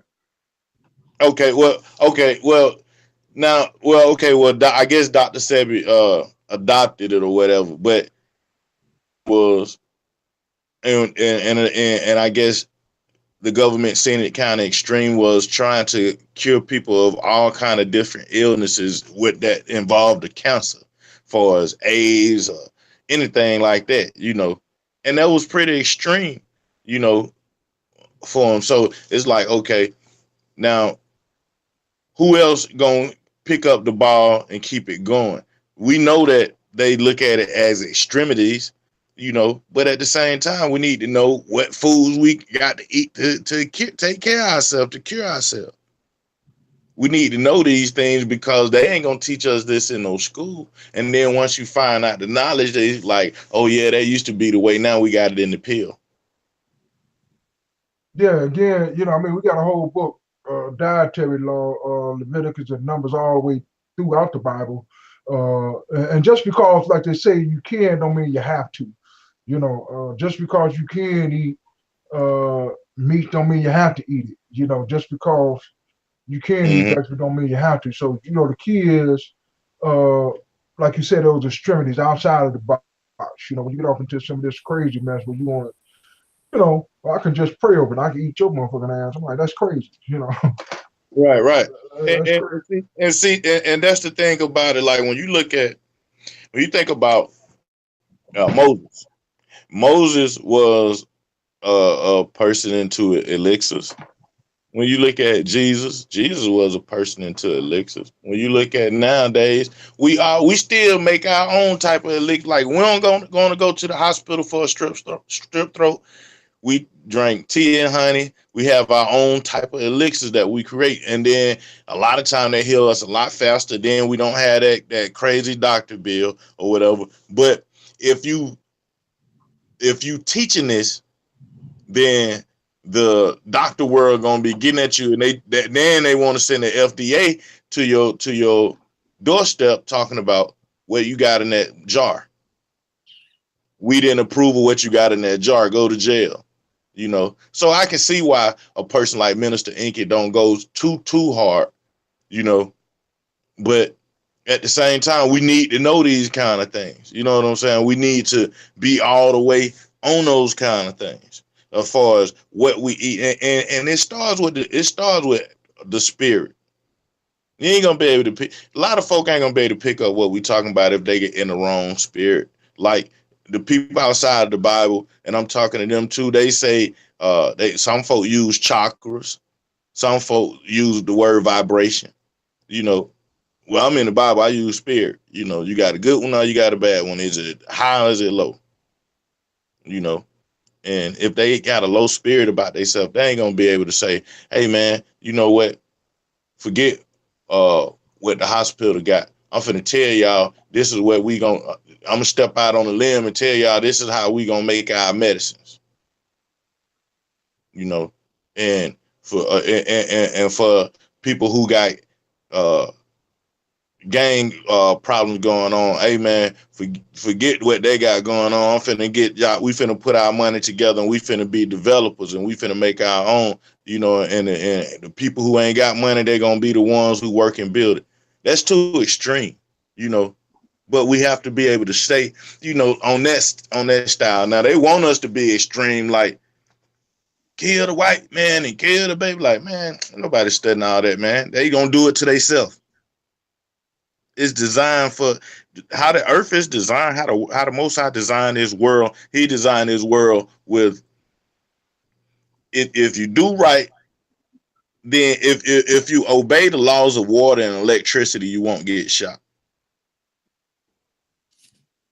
Yeah, I believe that. I believe that on everything. Yeah, I believe that it's an order to it.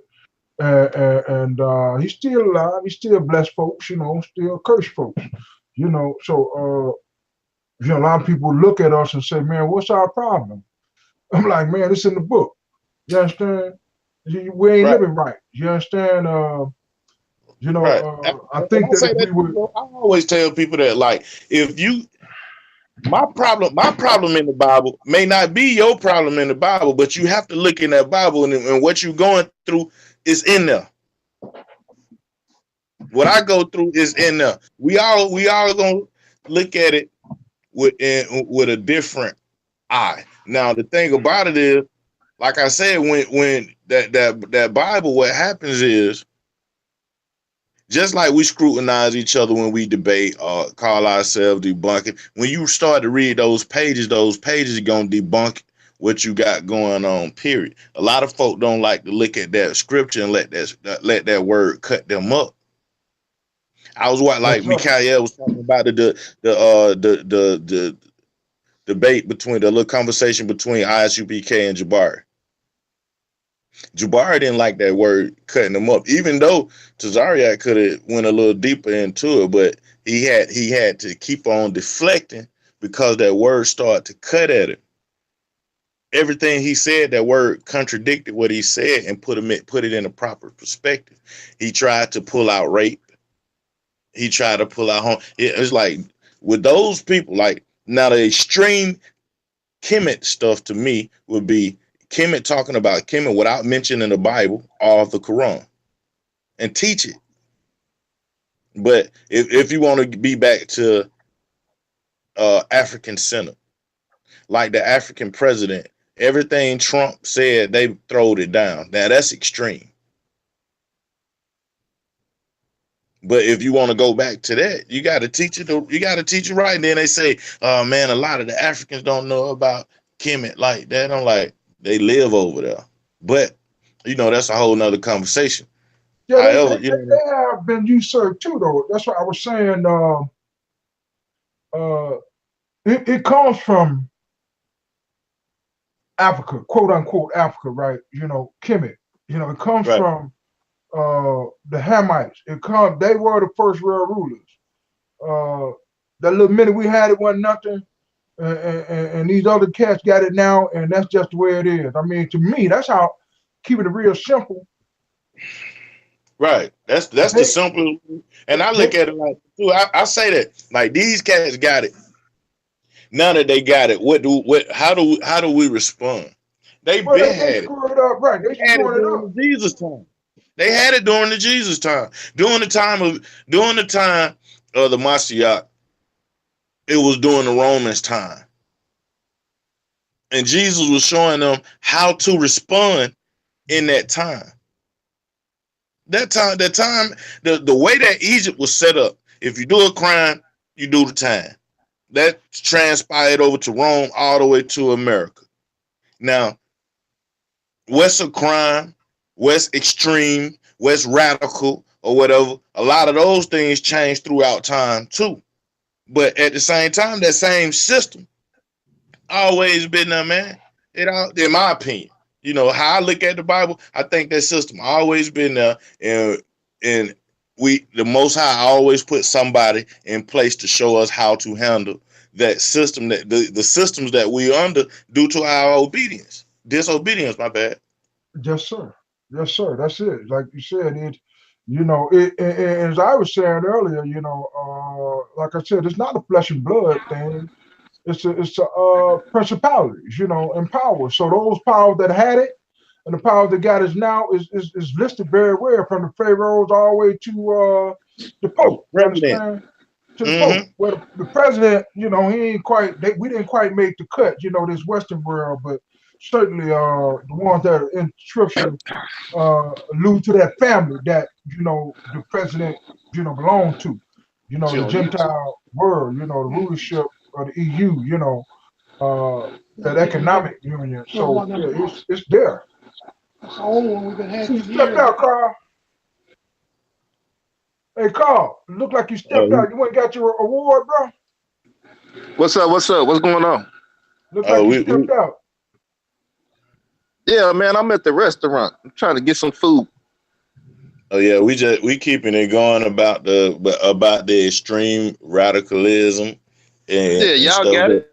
Go ahead. I know it's in safe hands.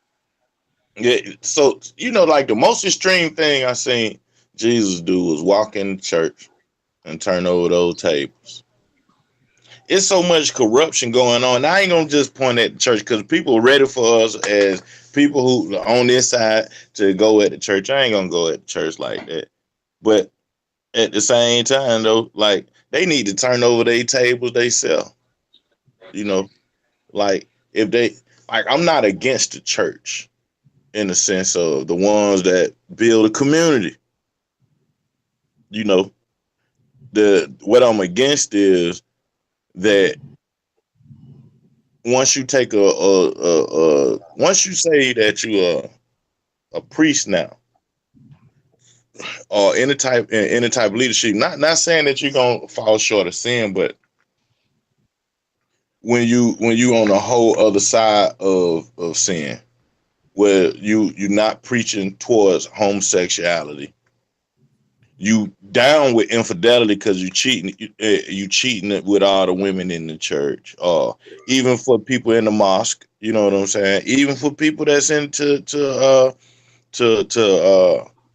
all the Nile Valley traditions or whatever. That's what I'm against, that stuff. Like you ain't being righteous in your deeds. I'm not taking if I say that I'm gonna be a leader of a situation, then that means, you know what, I can't stay up late because I'm not gonna be able to perform well. Well, I'm not. I imagine that go back to work it out. Go ahead, brother. Yeah, that go back to the Bible concept that we follow. They don't like to hear it, but this is the reason we follow it, because it got all the answers we need to live a productive life. It got all the answers we need that productivity can be shown and practicality throughout our community. And I believe a lot of it that they take so many shots at the Bible is because they envy it. They don't have a text to match it blow for blow. You could pull some stuff here and say, oh, well, that was written before the Bible, and it's the same thing, left eye, other right eye. But when you put it as a whole, it ain't nothing to match it. I've been saying that for years, and I'll continue to say it because ain't nobody going to sit there with me with their text and go blow to blow. They're going to have to go grab multi-text from multi-cultures just to add up to one chapter in this book.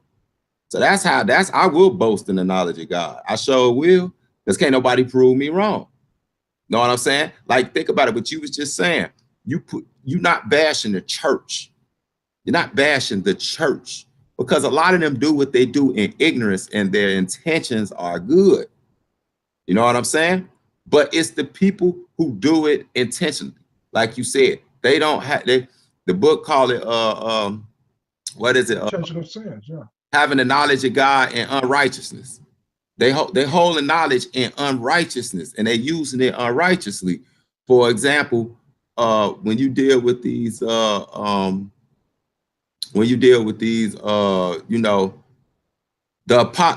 the Christian apologetic cats and some of the Kemetic cats. I'm gonna tell y'all something.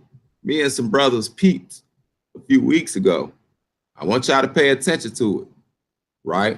I know it's enough conspiracies going around, so I don't really want to add to that. But you got to just call stuff out when you see it. I throw little stuff out there at people to see how they bite, and how they react. And I done got some funny reactions when I said it. But I'm trying to tell you, it is a real funny thing when you start to notice a lot of these people who just make a living off attacking the Bible and Bible believers, or Hebrew Israelites, or even church folk.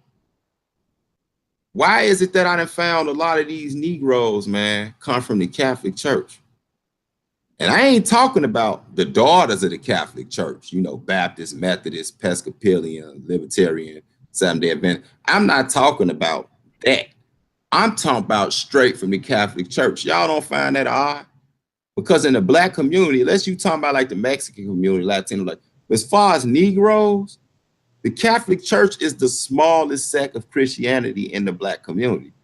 For every 20 or 30 churches, you might see a Catholic, you might see one Catholic church. So what is the chances that if you go check the background, a lot of these cats that y'all see on YouTube who attack the Bible, I'm telling y'all, in the house of consciousness, even in that some of these apologetic cats, go check their background, direct Catholics. I'm saying, man, it's a Black Jesuit order going on. Like straight. See, those folks been touched, man. Those, like, when you look at the Catholic Church, what you've been seeing for the past 10 years, something that the priests have been doing to those little altar boys. I think that's what you call them. I don't know. I forget the name, what you call the boys that go to those places. Yeah, that's an altar. Yeah, and a lot of them come out of that place. Either they like sick criminals who do the little cross thing across their chest, you know, the little, you know what I'm saying, like the head chest, you know, the little make the cross across their body. Or they act like Jabbar. I ain't got nothing against the dude. I don't know that dude. You know what I'm saying? Look, I go off what. Let me make something clear why you saying that, because I don't want anybody to get the wrong attention. I'm not, when I'm calling them Black Jesuits, I'm not even just talking about as far as the homosexual thing. I don't think a lot of them brothers are homos, but I do see what you're saying, how it's all connected. I'm talking about as far as how they will go make it their mission to take us away from the principles in this Bible, like the laws and statutes. And it's coming from some Black, former, taught by Catholics, put it like that. I just don't think that's a coincidence, man. That's the point I was really making on that part. Right, and I don't. Yeah, as big as the Christendom Church, you know, not necessarily Christianity, which we are, right? But the Christendom, like you said, being the Romans, being Roman Catholic, being the mother of all harlots, if you would, and all the ones that come below that, like you say, the Baptist, Pentecostal, everything else, or pretty much Sunday worship, right? You know, even some Sabbath keepers, you know, they own that too. That thing. Now, when you say Jesuit, though, that's what I probably lacking. That are these are like a sworn deity or somewhat of people that have an agenda. Man, just do the research of the Jesuits. The Jesuit was a particular division and sect that come from the Roman Catholic Church. You would call them extremists almost to the degree, but they served an agenda. The agenda of the church, basically, they went out and did that. It would infiltrate things, take over things. You know, they kill folks, all type of stuff. Get into your writings, rewriting stuff, all kind of stuff like that. And I'm saying we got some Black Jesuit order running around here. And I think it could be real sneaky, especially if they telling you they don't even believe in the Bible. Oh, I don't deal with the Bible. Right. You know what I'm saying? So you wouldn't see it coming, especially if they banging on the Bible. Then you go check the background. Then you go check another cat background that call itself an atheist. You know what I'm saying? That's saying we not Israelites, and he going out his way to do this. Just I'm telling y'all, just pay attention. I ain't gonna do no name dropping right now, because with anything, you know, the scriptures tell us it has to be a fact before you act on it. You know what I'm saying? But I'm at the point where I'm damn near 100% convinced. Now, it sounds convincing to me, you know, what you're saying, and consider an environment, like you say, the stuff that we see that takes place. And from those different fashions that you're speaking of, like I say, not even naming them, you know, it's almost obvious, yeah. Yeah, I'm telling all you brothers on here, when y'all get a chance, a lot of these cats, whether they come from the Kemetic background, even some of those Christian apologist cats, you know what I'm saying? None in particular. Just look at all the people who mission is hell-bent against. I ain't gonna just say the Bible, because see, that's different with the Christian apologist cats, because they using the Bible as a platform also. I'm talking about people who seem as though they are anti-Israelite. That's the whole thing. Like, man, you Negroes ain't no Israelites. Stop saying it. I'm telling you, it's a real bigger agenda. And this is not paranoia, because the scriptures told us that people are going to conspire against the elect.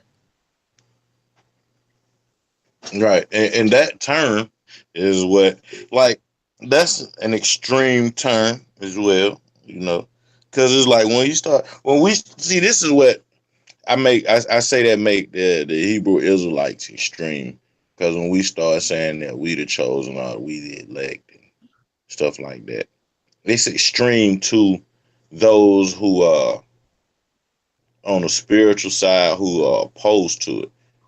Right. At least I can say, at least we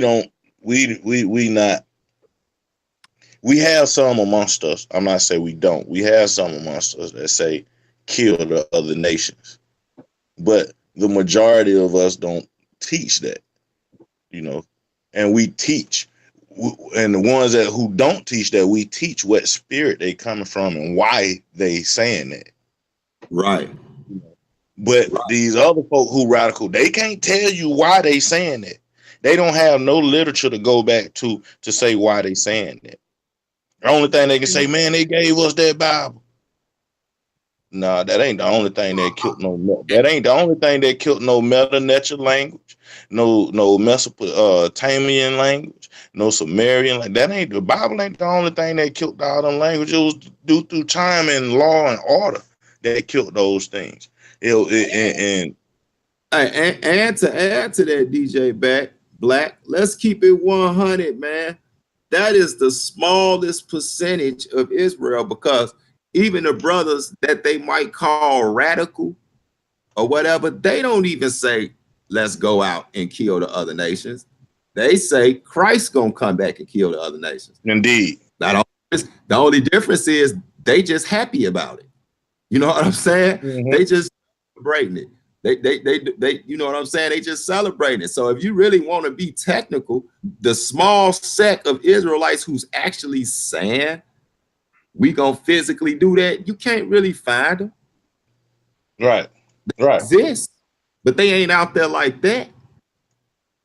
Right. And that's what I'm saying. So like if how you just put it is the perspective that it need to be put in.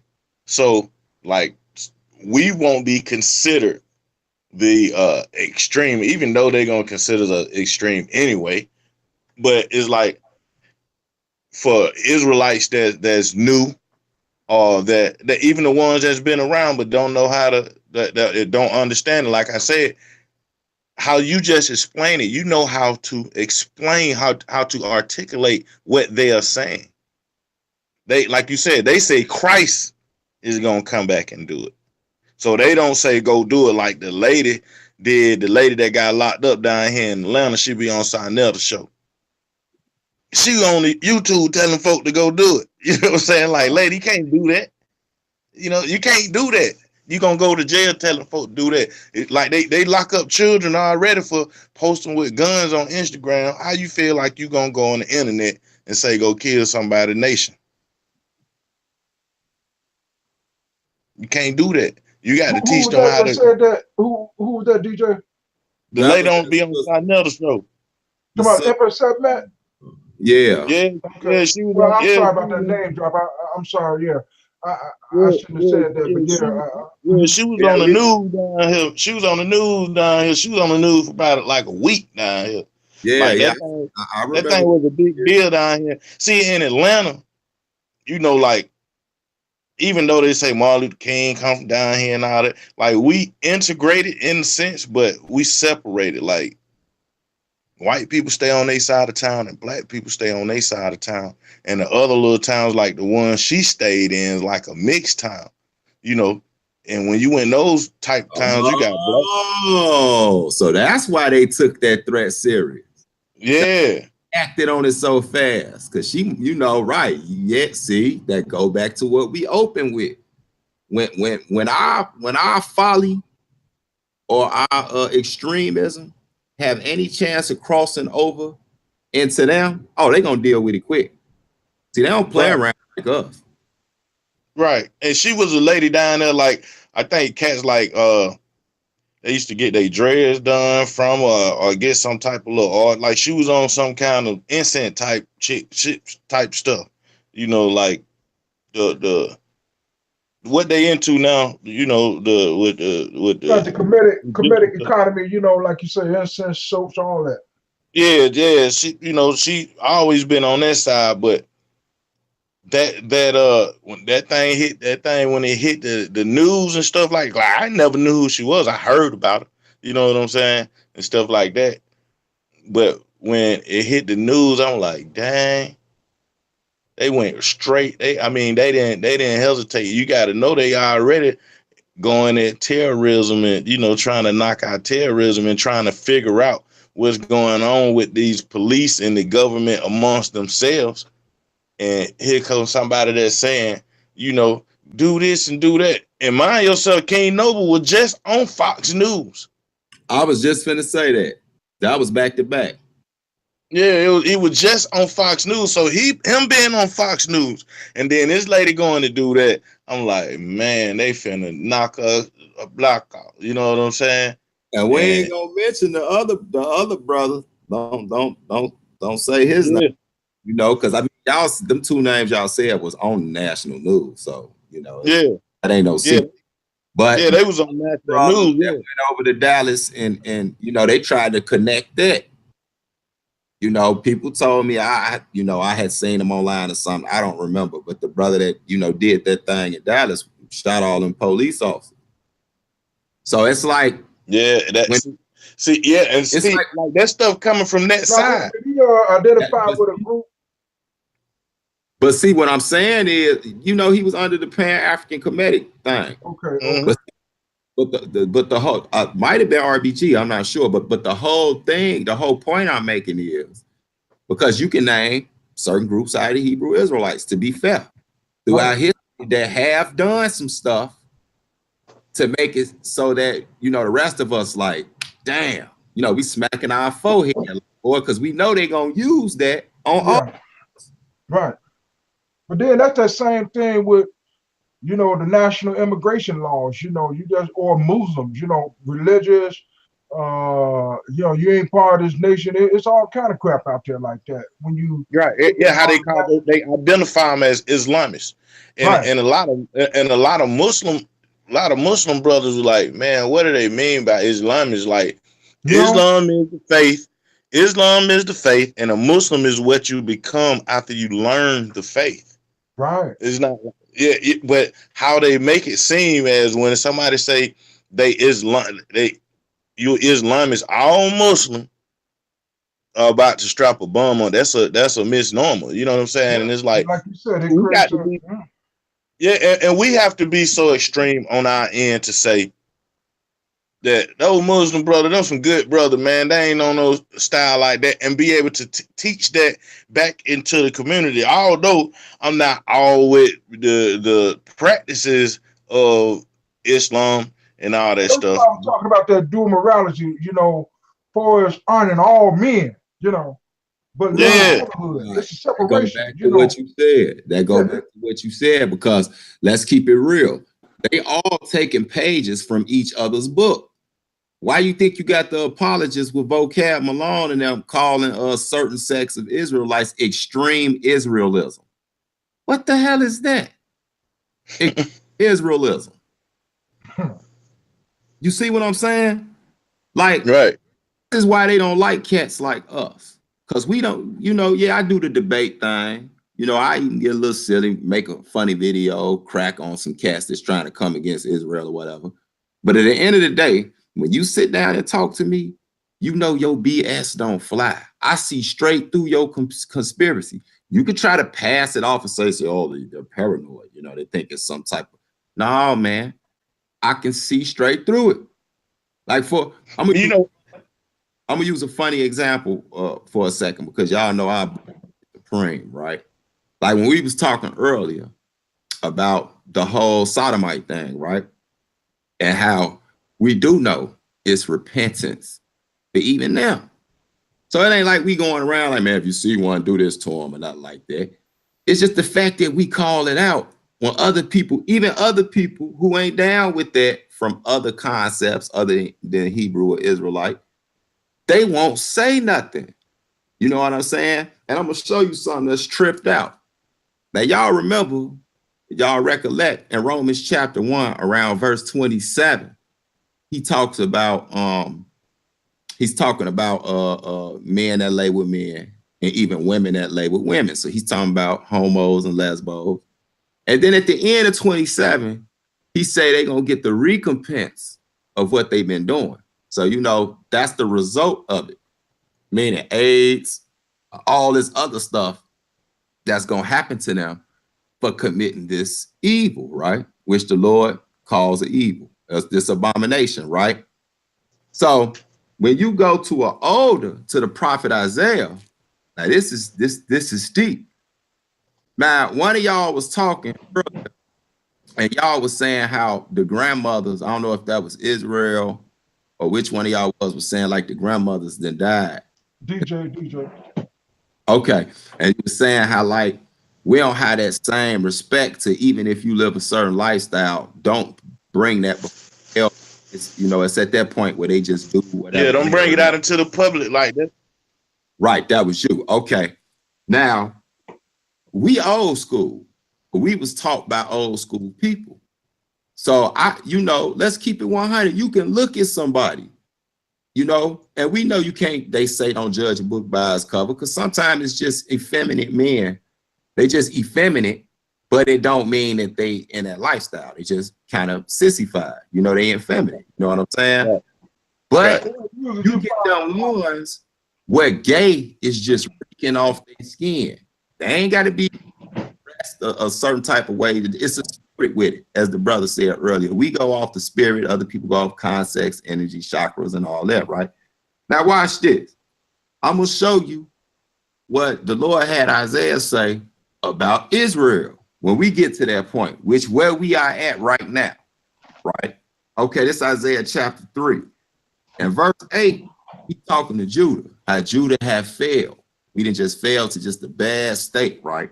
Now watch this in verse 9. This is when you see somebody and you can look at him and be like, man, that dude just got the gay face.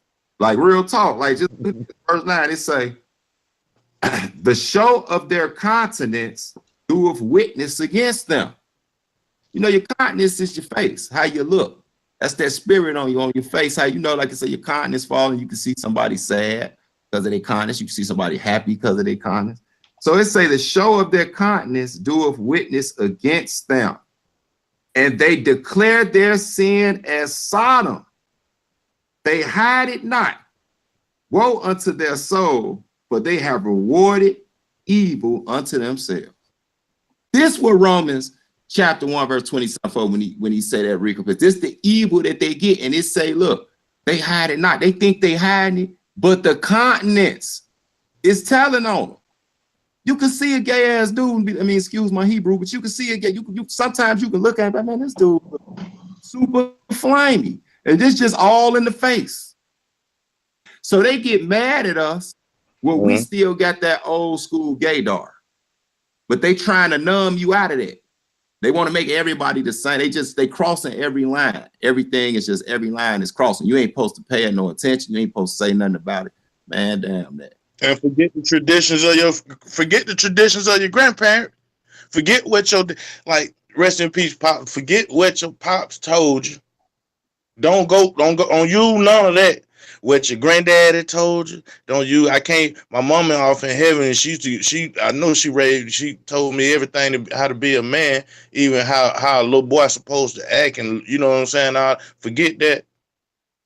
All that boys ain't supposed to cry. Yeah, boy, I can cry. No, boy, don't supposed to cry. Cry to yourself. Turn your head. Wipe your eye. Tighten up. Put your head up. Chest out. That's how little boys supposed to act. Like, keep teaching that. Don't run from teaching that. But how it's set up, they want you to be, like you say, bro. They want you to be numb to it or turn a blind eye to it and not say man up. Why we can't say man up, Mikha'EL? Why we can't tell that little boy we see he being a little punk and we can't say man up? We just let him keep being a punk till the next thing you know, the sisters are gonna embrace him and the sisters gonna say you can be how you want to be. You could be a punk around, man. You know why? You know exactly why, DJ Black. Like I say, part of an agenda. And what's sad about our black people, they call themselves conscious. They read a few books and they get smart. And ironically, it's when they get rid of the Bible. That's when they get real elevated and conscious. These the main ones that's teaching you we all used to be female. And our right. Dropped into a penis. These the same ones telling you that every species was a woman that asexually developed a man. So a man is basically a genetic birth defect. That these the same people telling you this. These the same people telling you that the black woman is God. She is supreme. Taking all the masculinity and strength out of men, even in their teachings, whether they doing it subconsciously or not. This is why these cats don't want to sit down with me. I ain't self-promoting, because what I'm saying is evidently we on this panel right now, it's a lot of brothers with the same spirit as me, and we see stuff like that. Right. And that's what I'm saying. Like when it's obvious. See, that's the thing. Like I know the most time when I hear an Israelite talk to a Kemet person, they talking to them from the things that's obvious, not the deeper meanings. Like Jabari said on the show to Zaria, he said, you're seeing something that's not meant for your eyes to see, and you know it's a deeper meaning. And once you get deep into the understanding, you're like, dude, I don't care how deep you get into it. When I'm looking at this picture, I see this picture. I know what I know what a human body represents. I know what a phallus represents. I know what a mouth represents. I know what reproduction represents. I know what all that. Remember back in the day, man, when the picture first surfaced, when El was first was going that putting the picture out there, he was going at Jonathan. Yeah. And Jonathan was talking about it was autofellatio. He said it on one of the hangouts, on one of the. I'm like, autofellatio, nigga, that's gay shit. You know what I'm saying? Like, and then I had to start showing people in the Talk of the Titan group, like, this is where he said it. He's talking about DJ Black. You don't understand. It's anthropomorphic. It's autofellatio and it's anthropomorphic. And I'm like, you cannot explain anthropomorphism with obvious. You can't make anthropomorphic stuff out of obvious. Now, I can look at an abstract picture and try to make some anthropomorphic or whatever. I can look at the Genesis 1 when God created the world, he separated the heavens from the earth and make it anthropomorphic. I can do that, but because it's not obvious. When you look at the earth, it's not. That's why you got people arguing round earth and flat earth. It's not obvious. But dude, that's obvious. That's a picture. That's a picture. Everybody know what the phallus represent from the beginning of time. Even a dog know what his phallus represent.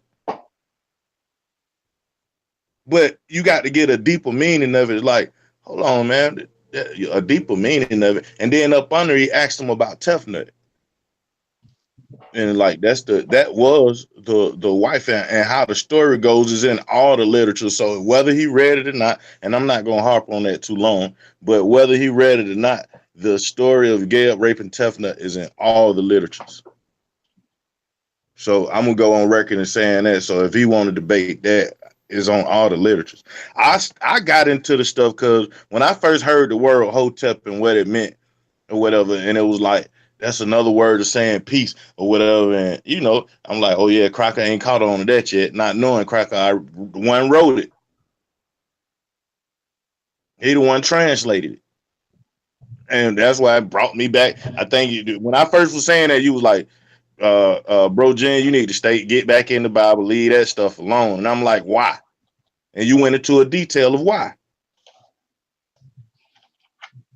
And that's when we first met. You know what I'm saying? That's when we first met. You went into a detail of why. Now, that's when I started seeing the extremities come out like, damn, why they going there, bro? Like, that's when I first got in the group. Kalim invited me into the group, and I'm like, damn, why they going there, bro? Like, how they going there? Oh, nigga, you in this Bible and da-da-da-da. I'm like, dang, these people actually hate the Bible. Let me see what's going on with them. And starting to see what's going on with them, I say, they are too wild. Like, they worse than the KRS-One in Public Enemy time. Same type people, but it's a lot worse now. It's a whole lot worse, but you know, that's one of the extremities that we have to deal with. Like, we ain't gotta wait to no police come around, like you say, bro. And I still got the scripture pulled up, 1 Corinthians 6 chapter.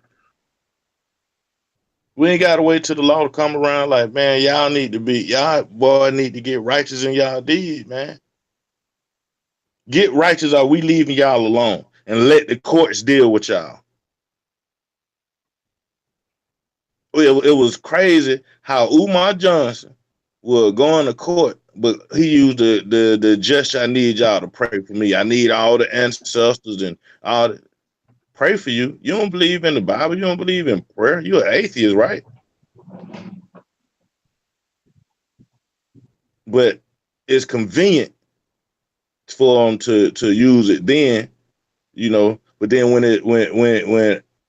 it seemed like the smoke is clear, then everybody who feel like they polite can bring their head off and under a rock and continue to do the same thing, and it need to be checked from the way that they teach African science and the lies that they tell on the Bible. Those things are extreme, and you know, the governments, you know, they want it to go in that direction. Hence the reason they don't call Israel Africa no more. It's the Middle East now. Like, they want it to go that direction. The Bible said it's gonna go in that direction. But you know, that's it, man.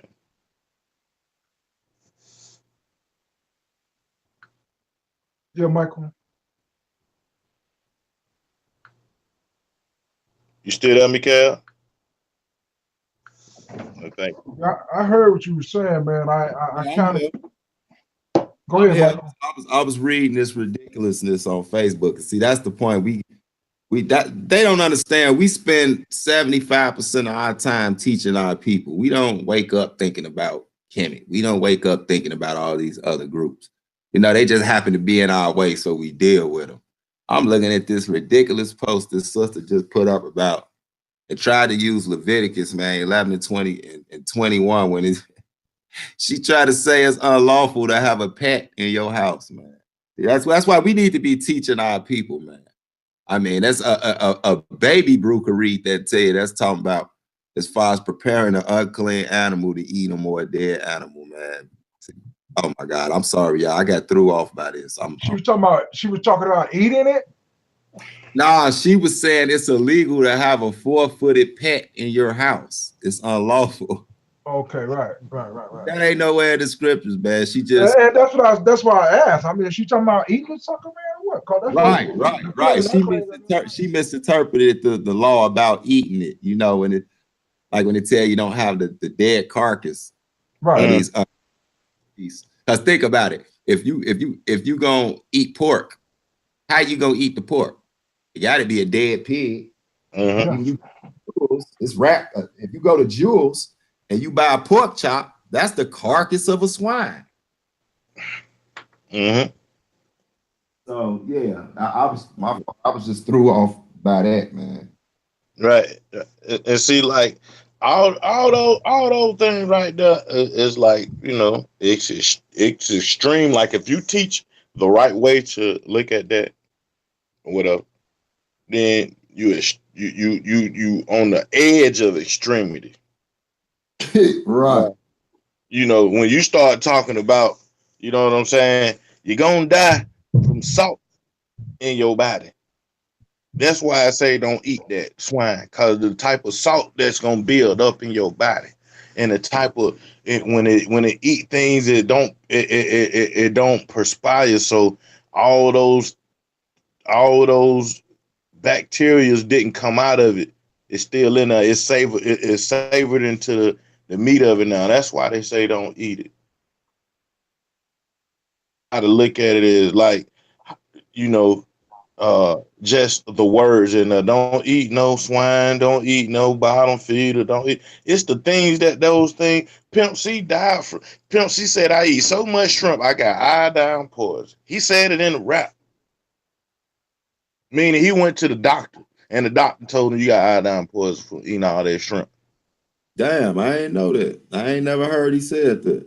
Yeah, he said in the rap. It's on the song. I eat so much shrimp, I got iodine poison. Bitches, I'ma deal with all that bitching and barking, something like that. I can pull the rap song for you.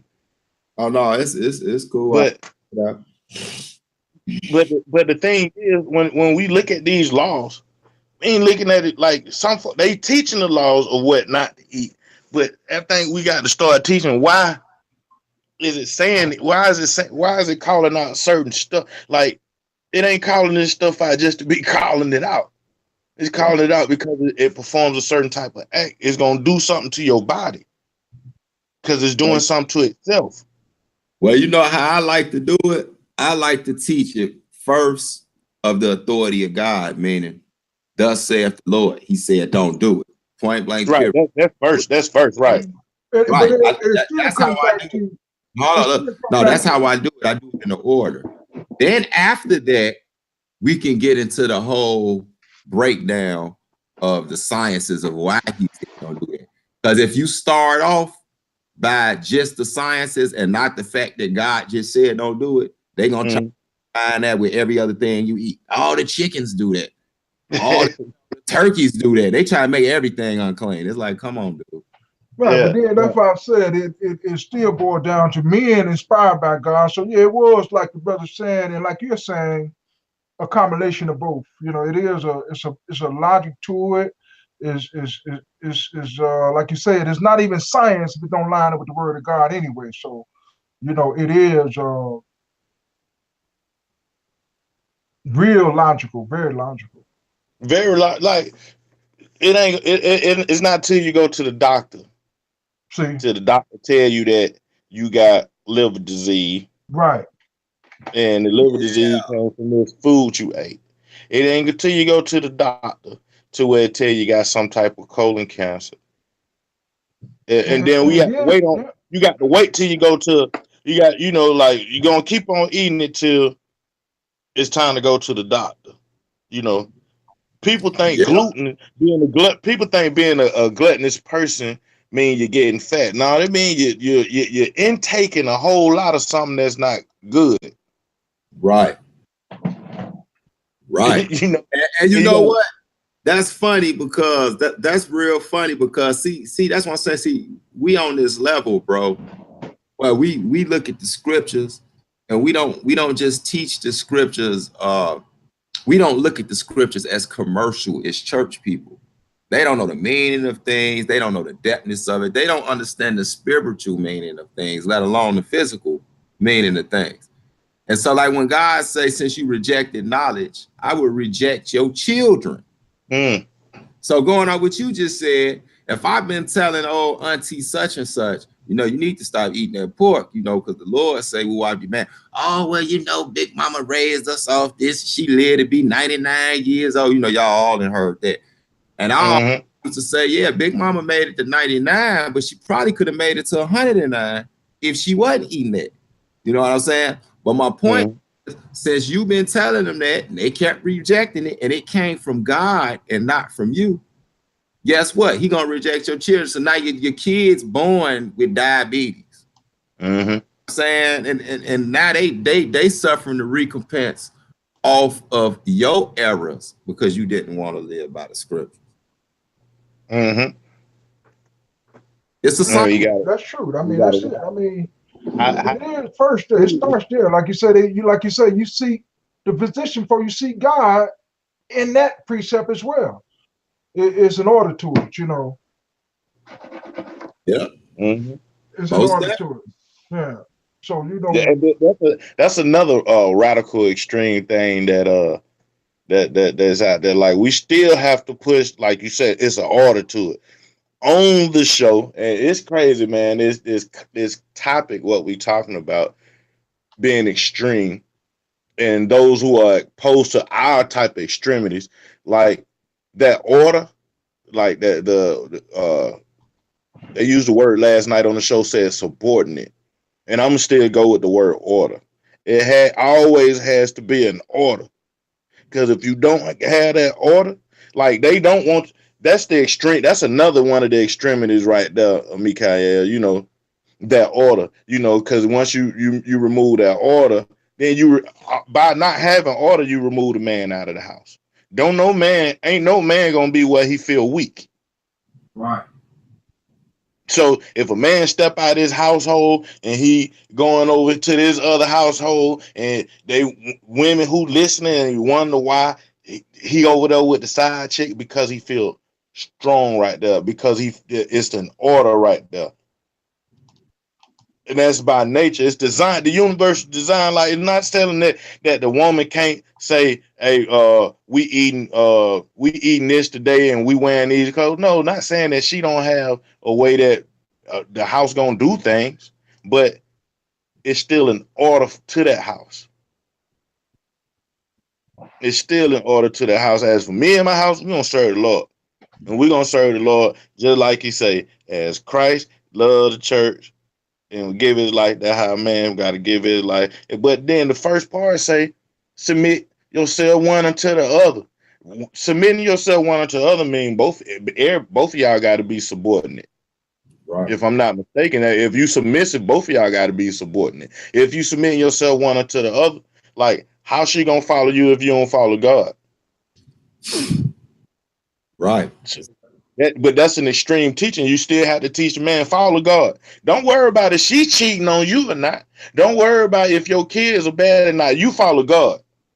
You follow God, the Most High gonna make everything else line up. Daddy say go this way. Most High gonna make sure your path is straight. But if you ain't with that order, if everything ain't done decent order, then it's gonna go to hell anyway. I don't care if you eating the Bible or the Quran or what you into. But it got to be in order. It has to be in a sequence. You cannot put your underwear on top of your pants. You can put your underwear on top of your pants, but it'd be out of order. But you're gonna look ridiculous. And that's the whole point. We looking ridiculous when we try to erase these gender lines. There are gender lines, man. Point blank, period. And then it's a total contradiction. That's what I'm telling you, man. This book makes you wise.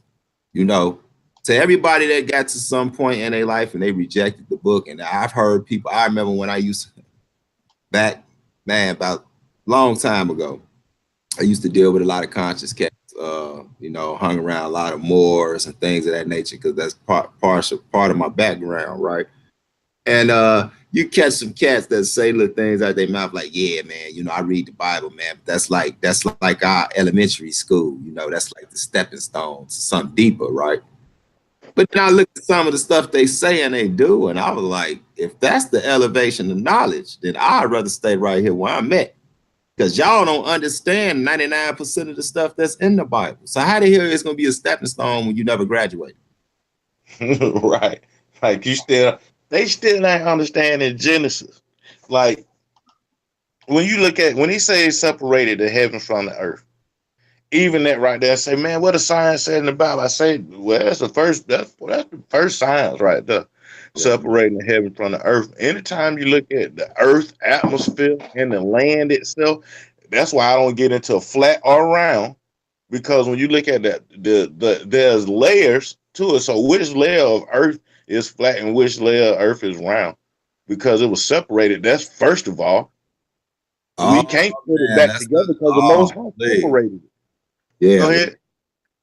That's a whole nother show. We'll be here getting deep. I know the man don't want his show to be 4 hours long, but I know. Right. But yeah, but I mean, those.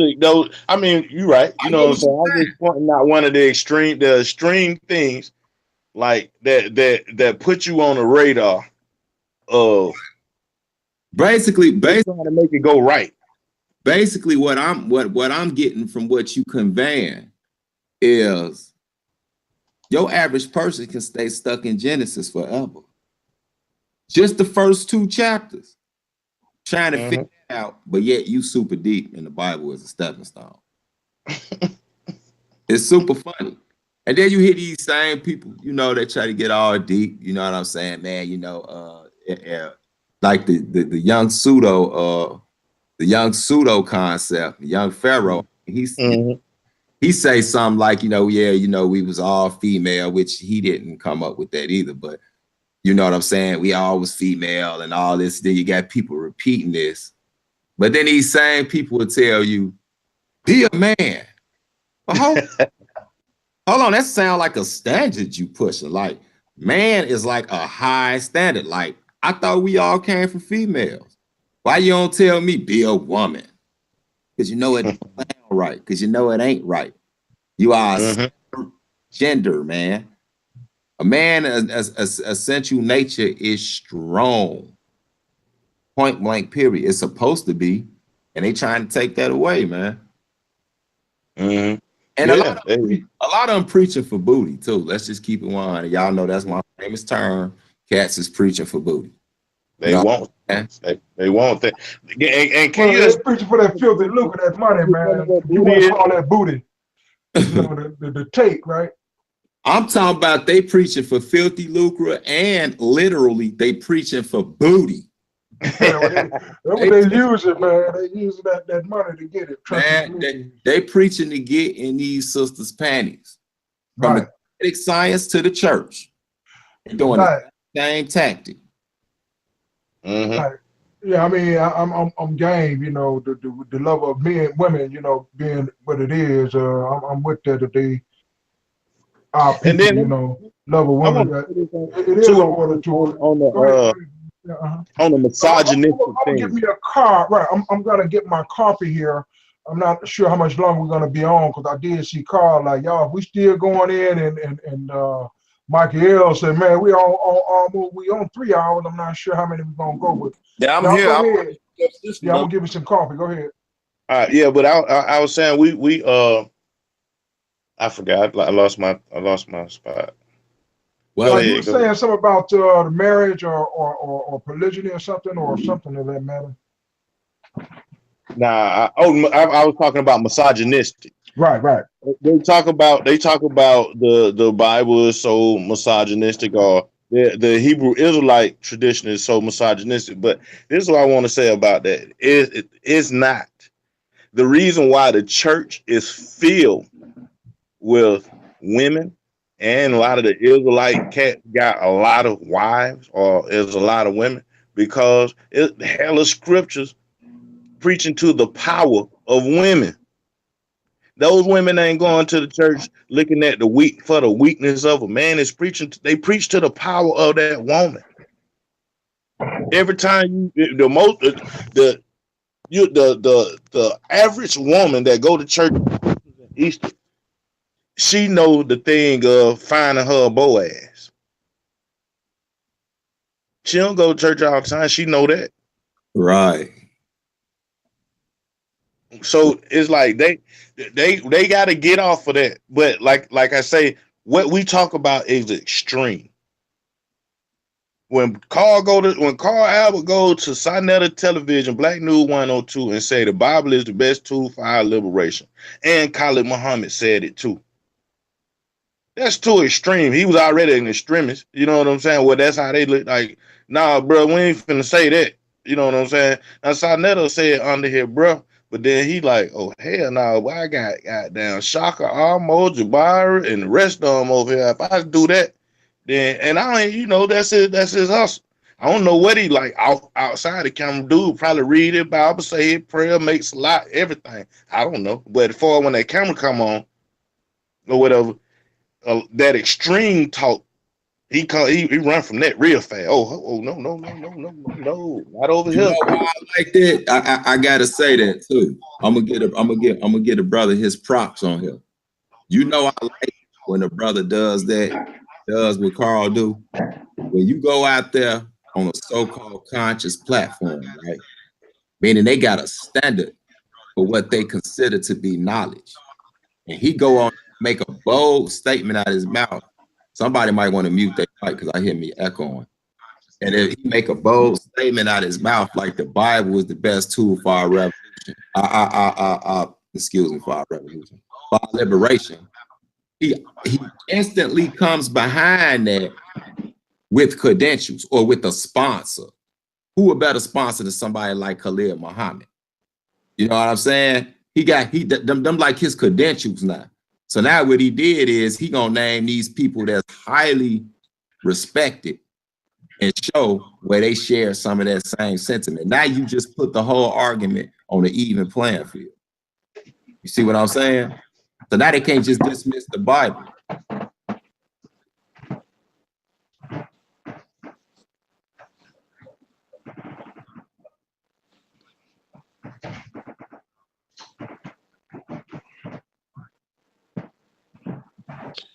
Yeah, man, it's a lot to be dealt with, man.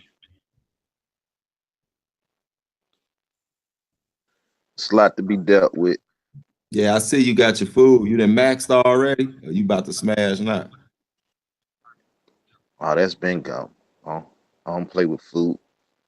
Yeah, you ain't even chew it. You just inhaled your plate, huh? No, I was gone for a minute. Y'all just probably didn't realize I was gone. Yeah, man, but it's been a good, healthy build. Letting you know, I might pull a clip out of this video too, Carl, for one of my videos. I might upload it. I like the build we having on here, so I definitely appreciate it. This was a good early morning. Got me on the right track. I got some business I need to take care of today concerning my project as well. So I definitely enjoyed the build with you brothers, man.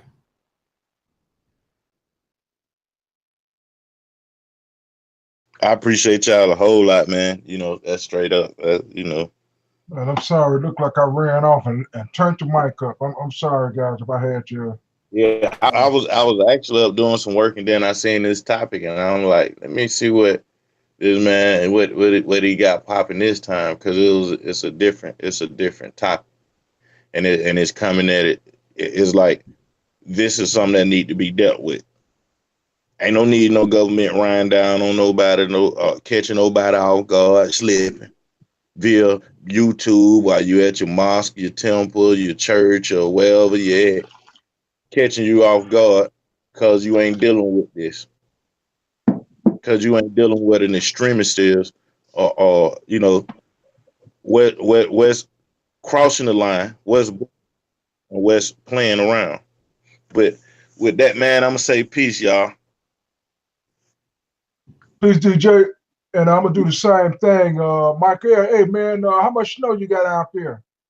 Man, we got about I know last night, man, it was hitting on about, it probably was hitting on about 5, 6 inches or something. That's what I'm saying. I looked out the door, man. I'm like, there's some snow out there. I don't know if I want to go out, but you said you got to get out there, huh? Man, I joint, it piles up thick because we, you know what I'm saying? By that lake, huh? Soon as you shovel, about 2 hours, it is right back covered up. So it's probably pretty thick out there right now. I think this is the end of it. They said it's gonna warm up until the weekend. So if you get through the day, you got it made. All right, fam. Hey, Carl, man. Good look, man.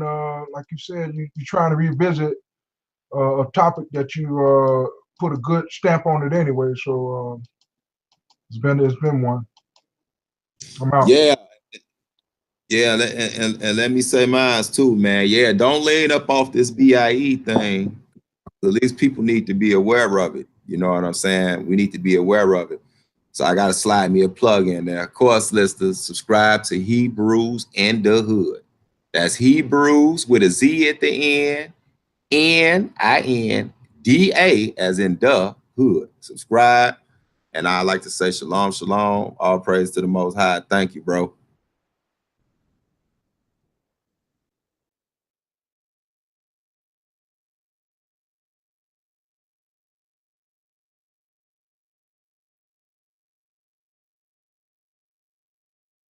Carl, we signing out, bro. End the show.